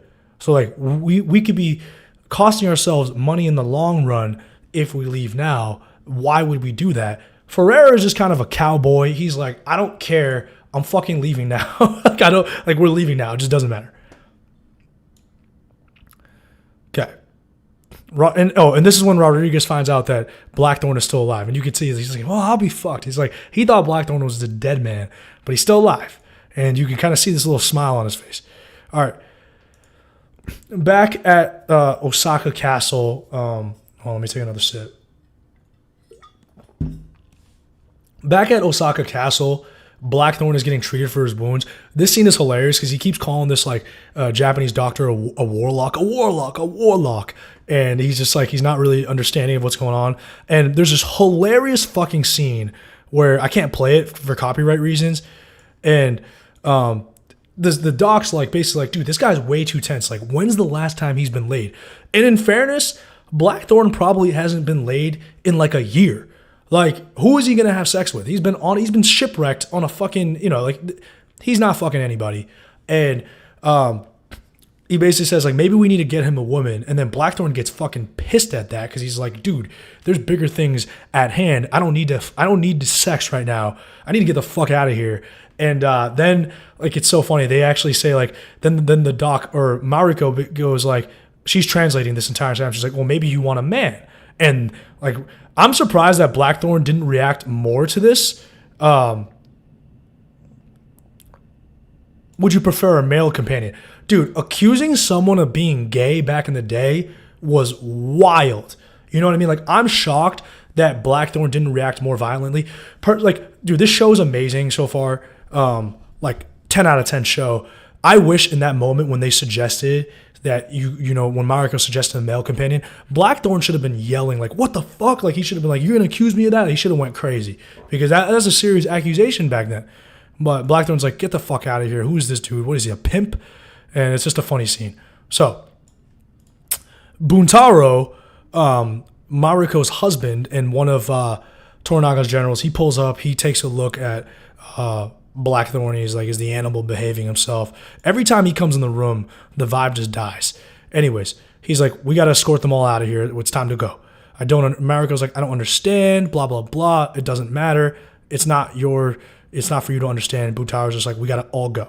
So, I think she's also leaving as well. So she's leaving as well. She is Hiromatsu's daughter or daughter-in-law, and she has just lost her husband and her son. So, like, this woman is just having a bad time. She's straight up not having a good. These are their remains. I hope that's not their head. It's probably their head. Thank you for the gift of their remains. Jesus Christ. All right. Hiromatsu's like, yo, you got to leave with everyone for a Jiro. Like, you got to get out of here. So, this scene, I had to rewatch this scene several times, but I'm going to break down what happened. They get everybody ready to leave, right? So, I think this is Yabushige. This is his, like, little boy toy general, like, second in command general. They're all getting ready to leave. And they have these, like, little carriages that are being carried. So, the women obviously aren't going to walk. And, at least, okay, so you see this little thing right here? Like, I was like, are they going to put, like, people in there? But yes, they put, like, these things are basically like a carriage that the lower level servants and stuff or workers are going to hold, and they're going to put the women in there, right? The ladies aren't going to walk. So I think Mariko is going to walk, but they're going to put Kiri, who's Toranaga's wife, in there, and then they're going to put Fuji, who is the woman who had just lost her son and husband, in there. Now, this is really important because they pull a little switcheroo. No one knows where Toranaga is right now, right? So this is all Toranaga's clan. They're all getting ready to leave. Only Hiromatsu knows and Toranaga's wife know what's about to go down. And Blackthorn, obviously, he's got to walk, man. They're making the white man walk. Okay. So Yabushige's escorting them. This is her son, blah, blah, blah. Please don't go. You'll be brought to your grandfather's castle. So he's staying back with, I think, Hiromatsu. Yes. So Hiromatsu's got a castle in Osaka. This is dangerous, man, because, look, Hiromatsu's staying back. That young boy's staying back. They could die. But they're going to stay back. Everyone else is going to go to Ejiro. I guess, in a way, if you're, like, I was thinking through this, and I'm like, if you're Toranaga, why wouldn't you get everyone the fuck out of Osaka, right? Like, that was like my initial, like, thought. It was like, why wouldn't you just get everybody who's affiliated with you out of Osaka? The reason why you can't do that right now is because it would ring too many alarms, right? It would sound too many alarms, and then the other 4 regions would get spooked, and then they may declare war or just do some bullshit, and now it's 4v1. So he's got to keep some people back, so not to raise suspicion. So I guess his second in command and that dude's grandson, they're staying back. Okay. So they load up the little carriages. I'm a tired old woman. She's hilarious. I like her. Curious. She gets in. And as everyone gets in, Ashido pulls up. All right. I got to cough real quick. Excuse me. So Ashido pulls up, and he's basically like, yo, I was just informed that you guys are escorting the white prisoner out of Osaka. He's suspicious. He wants to inspect the carriages, right, before they leave. And this, like, Yabushika's like, fuck. He doesn't really know what's going on, but he just knows, like, it's not good, right? It's just like Ishido's very suspicious. So this is, I believe this is Toranaga's son. And he's like, yo, you should not, you're not allowed to, like, inspect, blah, blah, blah. But it doesn't matter. So Ishido just powers through. He's like, nope, we have to inspect. Like, it's not offensive. So he has his second in command, Josen, like, go to do the inspection, and then a fight almost breaks out. Like, at this point, they almost just end up slaughtering each other. But I read up a little bit on, like, samurai stuff from the FX site, and they basically said, like, back then, samurai, like, because, like, they're so violent, there were, like, strict rules where, like, if like you weren't at fault, if you got into a fight like this, like you're both gonna get sentenced to death and stuff. So like, what it did was those type of rules prevented like these savage warriors, because that's what they were. They were warriors, bro. Like, they were down to kill at any moment. It prevented these warriors from just like killing left and right and keeping some form of order in like the fucking society. So I get it. So this kind of stops them from straight up brawling on site. Got very close. But Hiromatsu's like, he starts laughing. He's like, no big deal. Like, you can inspect. So it's a tense scene. He inspects, and first he sees Fuji, right? Hiromatsu's daughter-in-law. This poor woman, she's just lost her son, lost her husband. They see her, okay, cool. Who are they looking for, right? They're really looking for Toranaga. And so they go through the second carriage, and they see Toranaga's wife, Kiri, and she's purposely looking like very sad. Good. So everything checks out. I'm sad to leave, but my lord says there's too many assassins. Like, Ishido kind of likes Kiri. Like, he kind of respects her, because you see his face soften a bit when he sees her. Even though he's trying to kill her fucking husband, he's like, he doesn't fucking go off on her. Like, the moment he sees her, he's not like, oh, fuck you. Like, it's like, to the expressions, man. That's why I love this show. The expressions, man. They're just so, like, they're so well done. They're so subtle. And you could just tell from how soft his face gets that it's like, yo, he kind of has respect for this woman, right? Like, Kiri's kind of respected, and everybody kind of likes Kiri. Okay, so he's like, all right, everything checks out. I'll have Josen escort you guys to the alley, and Yabushige like, no, it's fine. I'll like, Yabushige's like, I'll take over. And then there's this woman, Shizu. I don't know who she is, like what her relation is. We'll find out more, but she's just like, she's pregnant, and then out of nowhere she starts moaning and like screaming and causing an absolute scene. Now this is basically like a bait and switch, like in Magic, where like it's like a redirection, right? Like they have something crazy happen, so everyone's staring at what's happening, and meanwhile something else is happening in plain sight, and you don't see it. So while everyone's attention is diverted by the pregnant woman who's just fallen down, because that's what you would do, right? Like, this is a respected society, so she's gonna be respected, she's gonna be valued, and they're all like, oh shit, she's going through some shit, she's pregnant, she's in trouble. While this happens, Blackthorn notices Lady Kiri, sneaking out of the fucking carriage and walking away. And the reason why he notices this is because he doesn't speak Japanese, right? So while she's screaming in Japanese and like everyone's like, oh my God, she's pregnant, is she okay? Like everyone's like looking over, Blackthorn doesn't understand any of this shit. So he's just observing. So he catches Lady Kiri sneaking out, and then Toranaga sneaks in. So Toranaga, like, he must have been hiding in the bushes or some shit, but he sneaks in and ducks. So now we understand what this is all about, right?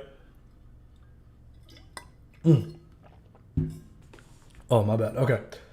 Toranaga, give me a second. I got to text my boy. He wants to join the stream.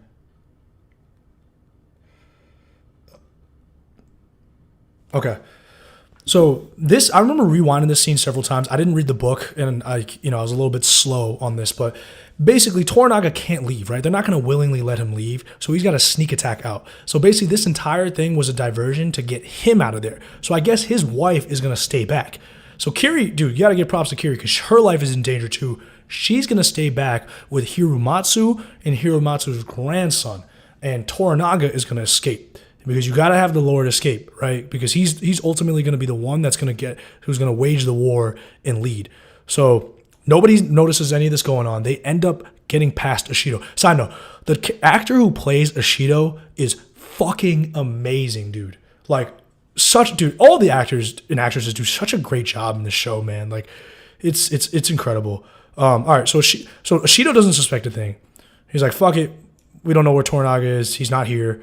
Wish you guys a safe journey. Blah, blah, blah. Dude, this part sucks so bad because I wanted to rewind it, and then Hulu made me rewatch these ads to rewind it, which is so brutal. But I get it. They got to make money. I have no problem with Hulu. They're offering such a great show, so I'll watch these ads. But God damn it. All right. So this is Escape from Osaka Castle. The escape is going down, and it's tense, right? So Yabushige. Okay, so Jozen is here, and Jozen is, as we mentioned before, he's I thought you and Ishido struck a little side deal. Why are you leaving so suddenly without telling us? And Yabushige he's playing both sides perfectly. He's just basically like, yo, what do you want me to do? Like, I still pledged my loyalty to Toranaga. And even the enemies understand that. They have to respect it, right? Because if he's still not like helping Toranaga at all, then what's going to happen once he helps Toranaga? They're just going to kill him because they can't trust him, right? So there still has to be some level of Yabushige like fulfilling his duties to Toranaga. He did take a pledge of loyalty to Toranaga. That still matters in this ancient samurai culture. So he basically says like, yo, what do you want me to do? I pledge my loyalty to Toranaga. I told Ishido like, hey, like when the time comes, I'll help him out and stuff, but I still got to help Toranaga out. Like, no doubt you understand that. And Jozen's kind of like, okay, I feel that. And always remind your Lord, I keep my promises. I love this part, man. He just tells Yabushige, always remind your Lord, I keep my promises. If you're new to the stream, like this is my first stream for Winter Hill Warriors. Down the line, I will have a better setup. I think I'll like do a bunch of screenshots and stuff, so I won't have to keep like, scrolling and stuff like that. So it'll be a better experience. But you live and you learn, kid. Anyways, they're going, and then so we see Kiri. Kiri did what she had to do. Well done. She's staying, and Hiromatsu's staying, and now they're kind of just like, let's hope that Toranaga gets the fuck out of there without getting caught.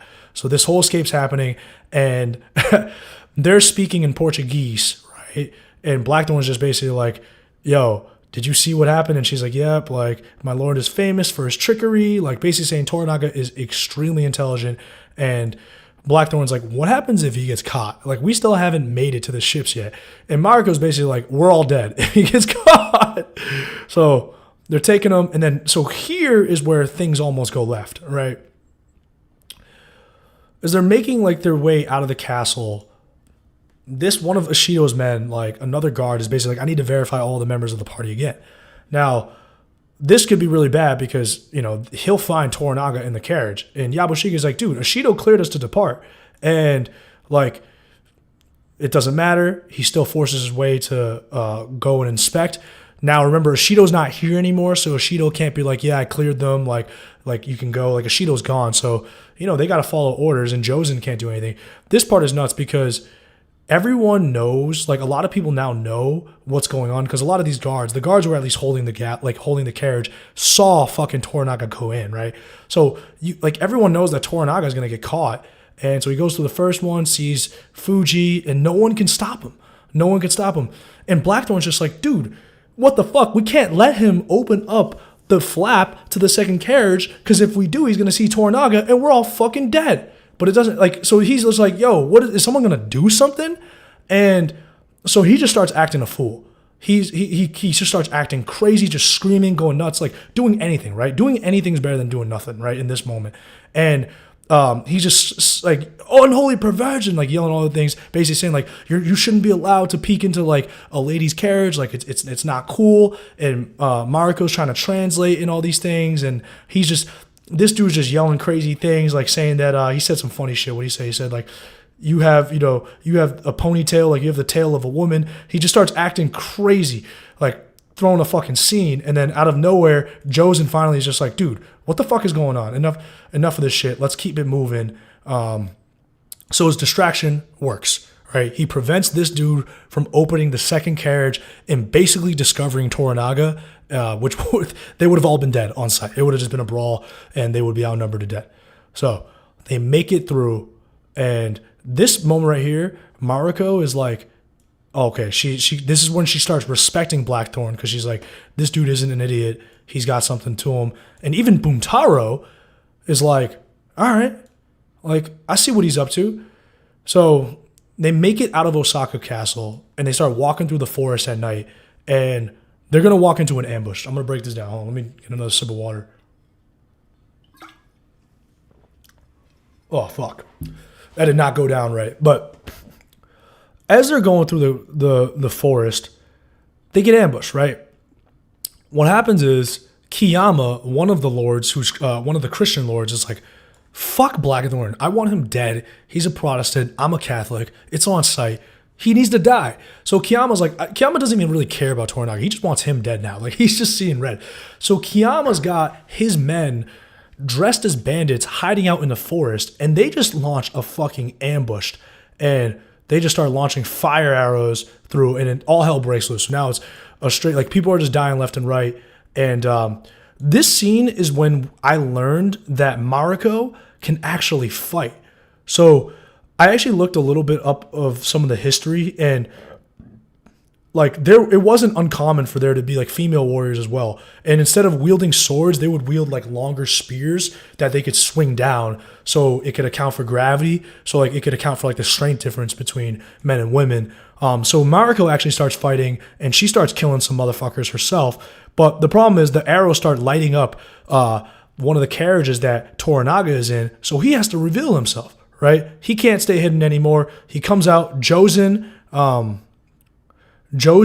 sees Toranaga and immediately is like, fuck, like, Toranaga's here, and now there's like a three-way fight, right? Where basically some of Ashido's men who are escorting Toranaga, like, they now know that Toranaga's there. So they start attacking Toranaga's people. So now Toranaga's people are fighting against Ashido's men, and they're like taking arrows from Kiyama's men from afar. And Jozen, Ashido's right-hand man, rides back to Osaka to go get more help, because he's like, yo, we found Toranaga. We got to go fucking kill him. Let's see. Meanwhile, Kiyama's just like, I don't fucking care. Like, he doesn't care if Ashido's guys are there. He's like, everyone can die. Everyone can basically die with the heretic. This is how powerful religion is.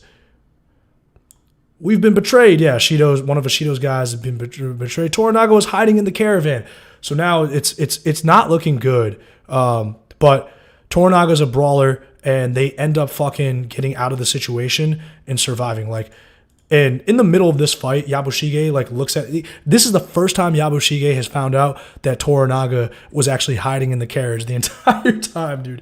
This is the first time, because Yabushige was riding ahead, and when that initial diversion happened, pretty much everyone looked over except for Blackthorn and like the servants basically holding up the carriage, right? The only people who knew that Toranaga snuck in were the 4 people who saw him sneak in, Mariko. I think Buntaro must have known, but Yabushige didn't know, right? Because they can't necessarily fully trust him. So he's like, he in the middle of battle, he tells Toranaga, I'd like to know about your plan before it happens, which is so funny. This is why Yabushige is my favorite character. But they get out of the situation, right? Fucking ads, man. I'm so done with this shit. They get out of the situation, and all right, so then they get back. So they finally get to harbor. AG1, god damn it. All right, move. So they get to the harbor. Now, all of Osaka has now been alerted on Toranaga trying to escape. So basically, there's going to be a shit ton of warriors coming from the castle to go kill Toranaga. So they basically have to make it out like on the ship before they die. So as they get out to the harbor, they look out and they see the Portuguese black ship. Now, here's something that's really important to know. The Portuguese black ship is fucking massive. Like, it's a huge trading ship. It's probably got cannons on it, a bunch of guns and stuff. You probably have like a crew of like 25 really working it. So it's a big boy. So that the size of that ship is going to matter a lot. They are trying to escape on a way smaller ship. It's like a small galley. So the ship they're trying to escape on is the ship that initially brought Blackthorn over. Remember when Blackthorn first got brought over from the fishing village of Ajiro? There was a Japanese captain of that ship, Captain Sama. And remember that Blackthorn saved that dude's life when they were coming through the storm. So just remember that. But Captain Sama and that small little galley ship are also parked in this harbor, and that's where Toranaga and all these people are going to try to escape from on this tiny ship. So Blackthorn sees the Portuguese black ship, the trading vessel, and they look out, and as they look out, right, hold on. Let me try to zoom back a little bit. This part's important. So they look out. Sorry about this, guys. So as they look out, Kiyama, either it's like Ishido's men or Kiyama, one of the regents who hates Toranaga and hates Blackthorn, they have like warriors on these little fishing boats, like stationed really far out. So they're just basically waiting to ambush them. Now, remember what I just said about the size of the ships, right? When you're sailing on that little fucking galley ship, you're going to get overrun by these dudes, right? Because they can basically surround you, jump on your ship, climb on your ship. Very quickly, they're just going to take over and slaughter everyone on board. You have no chance if you're rolling with a small ship against these small fishing boats. But if you're in that massive Portuguese trading vessel, you could just crush them. They can't do anything. They can't reach. Like that boat's probably like fucking 30 feet high. Like they can't do anything against it. It's just too big. So it could just run them over. So that's important to keep track of. Because at this point right now, Toranaga's crew is pretty fucked, right? They're at the edge of the harbor. They know if they get on the galley and they try to ship out of the harbor, they're going to get destroyed by all the fishing boats that one of the other lords stationed to ambush them in, right? But if they stay on the harbor, they're going to get killed too because more help was coming from the castle. So this is where Blackthorn is smart as fuck. So they get on the galley, right? They all get on the galley, and Buntaro, who is fucking the general. He's let me see if I can get a close shot of fucking Buntaro. Okay, it's not a great. Okay, Buntaro, right? He's Mariko's husband, right?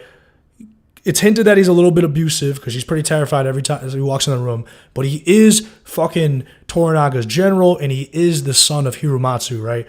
He's left behind. So, like, he's out here in armor, and they're all on the boat, and he's left behind. And this dude fucking bows. Toranaga shouts out his name, which is like an ultimate honor because that's your highest lord shouting out his name. And he just yells out, Toda Hirokatsu! Like, he yells out his fucking name. Oh, and Buntaro, I guess, is his nickname. So his full name is actually like Toda Hirokatsu. Yells out his name because he knows what's going to go down. He's going to sacrifice himself to kind of buy them time. So he looks over, and everyone else kind of waits. Like, there's a lot of honor in this fighting society because they could have just mobbed him here. Also, it's just fucking Hollywood, right? So they all wait till he gets his honor, and then they just fucking kill him. But he fights off a bunch of dudes, and Blackthorn's just like, what the fuck? He could have made it, but it doesn't matter. So Buntaro sacrifices himself for the cause, and you could even see like his wife Mariko, who doesn't really like him. Like in that moment, she respects him. She's like, "Damn, like he died like a warrior." So now they have more issues, right? Because they're not going to make it past these fishing ships. So even though they're on the little galley, they're pretty much sailing towards their death. And, what are they going to do? So all of a sudden, Blackthorn, I think, comes up with a fucking pretty marvelous plan. He says, let's go and let's sail up to the fucking, this is an important part too. Ishido makes it to the harbor. He's just watching the small galley with this massive Portuguese ship right here, the black ship. And Ishido's men aren't the men blocking the harbor. It's actually Kiyama's men. So Kiyama really fucking hates Protestants. Like, he really hates Protestants, man. Kiyama does not want the Protestant getting out of there alive. Okay. So at this point, Blackthorn tells Mariko, tell Toranaga, translate for me. We need to get to the fucking black ship, right? We need to get to the black ship. So she translates. They end up going to the black ship, and they board it. On the black ship, so they board the black ship. Let's fast forward. Now, there's a negotiation on the black ship at this point. Ferreira obviously is going to demand something monetary from fucking Toranaga to leave. He doesn't really have any respect for Japan because he's just there to serve the crown of Portugal. So some negotiation goes by with Alvido, and basically Toranaga says, look, you let us ship with, like, you let us on the black ship, and I'll give you 10,000 silver coins, and you can go bring that shit to Macau, and then you can keep half of what you invest in. Basically, he's like, I'll co-invest with you. You're going to make a lot of money. And Ferreira's like, now you're talking. And then he tells Alvido, the priest, hey, and for you, I'll let you build a fucking church in my hometown of Edo. So it works, and they agree. And all of a sudden now, everyone can now sail on the black ship. But there's one catch. They're still all Catholics. They don't fuck with Blackthorn. So they're just like, yo, Blackthorn's got to stay behind. We're not taking him here. And there's nothing Toranaga can do. He's got to protect his clan, so it is what it is. Like, Ferreira refuses to sail if they bring Blackthorn on. And they also hand Toranaga the journals that Blackthorn and his men had that proves that he's a pirate, right? So that compels Toranaga to be like, all right, fuck it. Like, we'll keep him behind. It is what it is.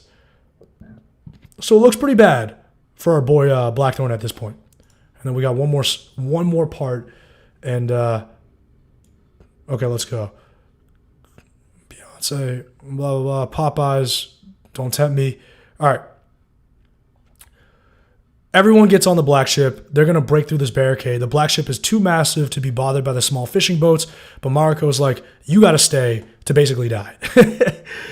So it's looking pretty bad for Blackthorn. He's on the small galley, right? And he tells Captain Sama, who he saved his life earlier, he goes, fuck it, man. Sound the drums. Like, I got a plan. And Sama's like, yeah, I respect this guy. He saved my life. Let's sail. So they start sailing. And basically, Blackthorn's plan is to basically use the big Portuguese black ship almost as like a screen. Like, if you play basketball, it's like a screen and roll. He's just basically going to like sail behind them and let them be like a lead blocker and fucking destroy everything so they can make it through.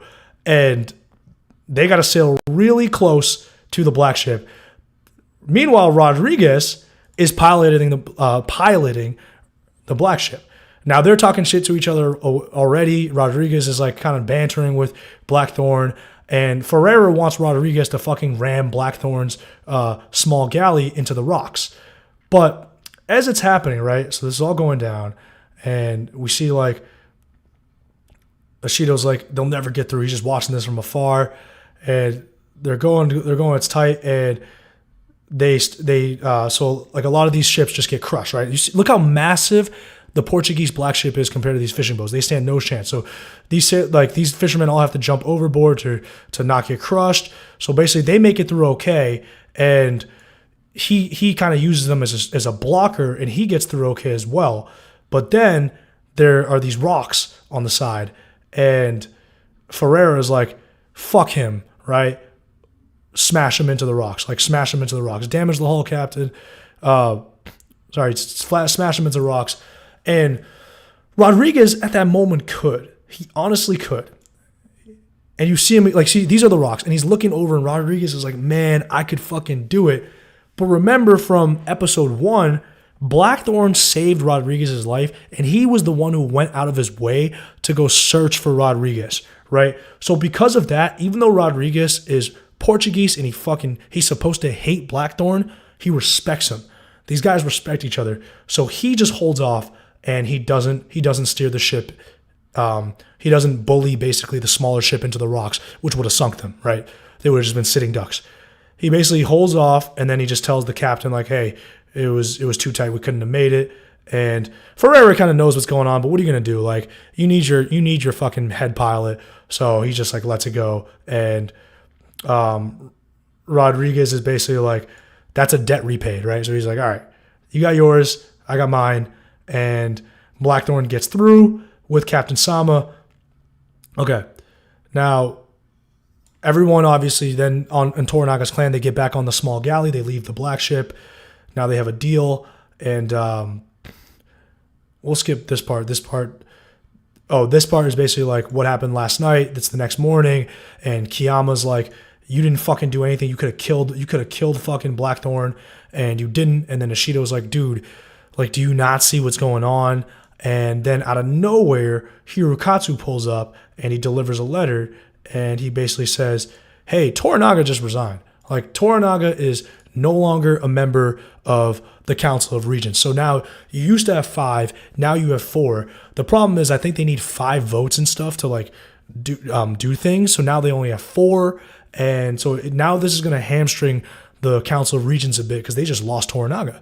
So it's kind of like technicality, legality type of stuff. But Toranaga is no longer part of the Council of Regents. He resigns. He has a second in command deliver this message. Once again, very dangerous because like they could just kill him. So he is kind of just being a G, standing there and delivering that message.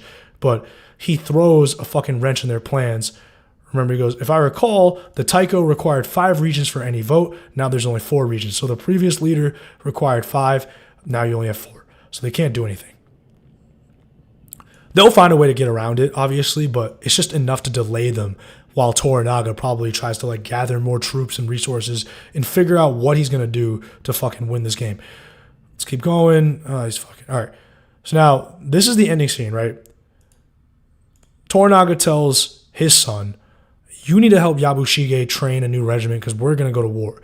And his son's fucking pissed because he's like, why don't we just kill Yabushige? He's not loyal. But Toranaga's like, dude, you just don't understand that, like, it doesn't matter. Like, we just none of this shit matters. It's not really about loyalty. It's about friends and enemies. Everyone's going to play that role. We just got to figure things out. He understands that war is messy. Meanwhile, he's just chilling. Blackthorn's flirting with Mariko.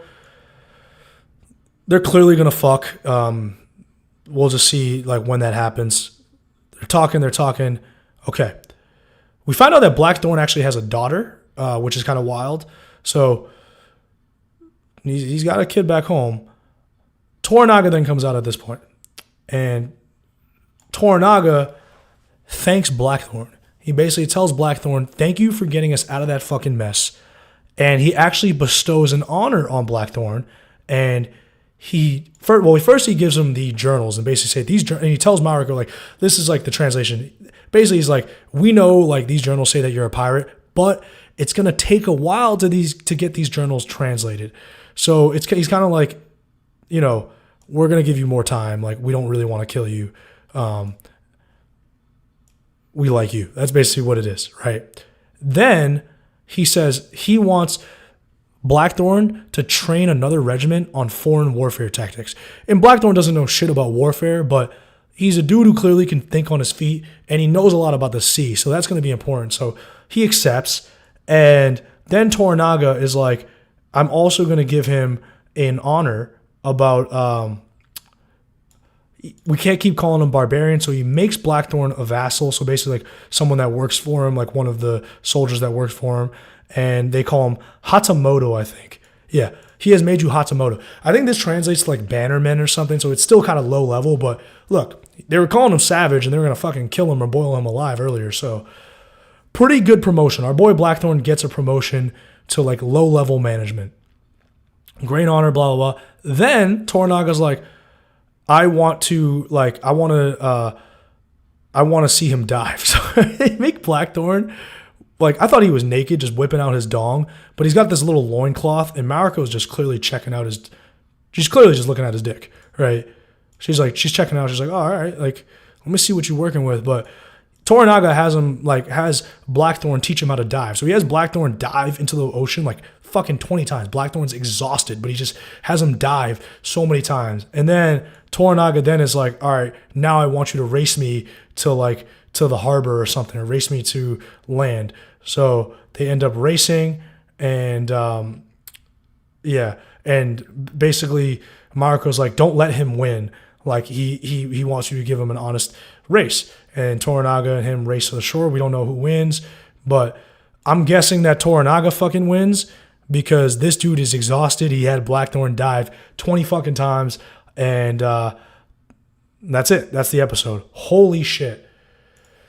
Oh my God. All right. Best bit was when he told him that the Ronin had an HQ. Yeah, Mark Berg, yeah, that's a great point. Because, like, that part is nuts because basically what that shows now is that, like, the Ronin don't care about loyalty. The Portuguese are probably paying them enough to the point where, like, they'll help the Portuguese, like, conquer Japan, because that's just basically what it is. So they know, like, Toranaga now is in a crazy position because not only does he have to fight against all of the other 4 regions who want his head on a stick, he knows that the Portuguese are amassing serious power and resources on Macau, right? And so he's got to handle that. So he's basically got to fight this 2-pronged war. We'll see how it goes down. I can't wait for episode 4. This show is so fucking good. I think the subreddit right now is at like 14,000 members. Like, it was at 7,000 members last week, so it's rapidly growing. Not a ton of people have Hulu, but I've been trying to tell everybody about the show who doesn't know about it. But we'll see what happens. I think they're trying to make this into a 10-episode miniseries, but I really hope they expand this and get this show into a deeper, like almost like a Game of Thrones type thing, because there's so much here. But a lot of people are saying the book Shogun is amazing, and the book's always going to be better than the TV show adaptations. Like, that's always going to be the case. But the consensus from the people I've seen who've read the book are that this show is doing an amazing job of capturing it. So far, fucking A+ job by the showrunners. This is what we call quality. This is cinema. I love the actors. I don't know a lick of Japanese, but it doesn't even matter. It's like I'm so immersed in the world. They're doing a great job with the subtitles. It's amazing. The actors are great. Actresses are great.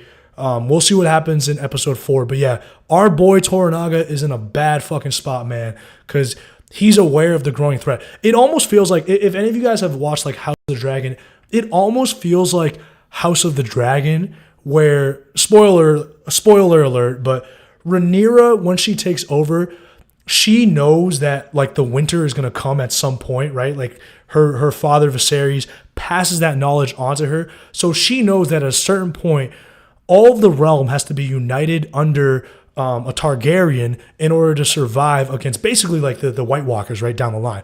But she can't tell that secret to everyone because people are gonna be like, dude, I don't fucking care. Like, I want your spot now. So it's one of those things where she has to then balance all of the chaos that's happening in her own realm, right, along with this growing threat that's going to happen down the line. And that's basically the position that Toranaga is in right now. So we'll see where this all goes. I fucking love Yabushige. He's my favorite character. He's such a little bastard. But yeah, that's going to do it for the stream. This was a super long stream. Appreciate everyone who tuned in. Went over 2 hours, but I'll start streaming right after the episodes air from here on out. So I think these episodes are airing like Tuesday at midnight. I'll either stream once it airs or I'll stream like Wednesday the next day, but I'll set reminders and stuff like that. But the next streams will just be episode by episode. And this one was kind of rough because I was going through basically my screen recording and dragging and dropping, but I'll have a way better situation set up next time. So appreciate everyone for watching. First stream. We'll be doing more live streams down the line. We're still going to do our B-roll videos. Don't worry about that. That's still going to be our bread and butter, but we're going to try to deliver you guys more content and get the streams going and get the B-roll going. It just takes like 30 hours to make a B-roll, like those videos that we've been making. So we can't make a video on Shogun because like we'll just straight up like die. We can't do it. So streaming is kind of a way for us to cover all of the great shows without putting in 30 hours of work a week. Well, anyways, appreciate everyone. This was a fun stream. I lost my voice several times, but let's fucking go. More streams to come. Oh, catch y'all later.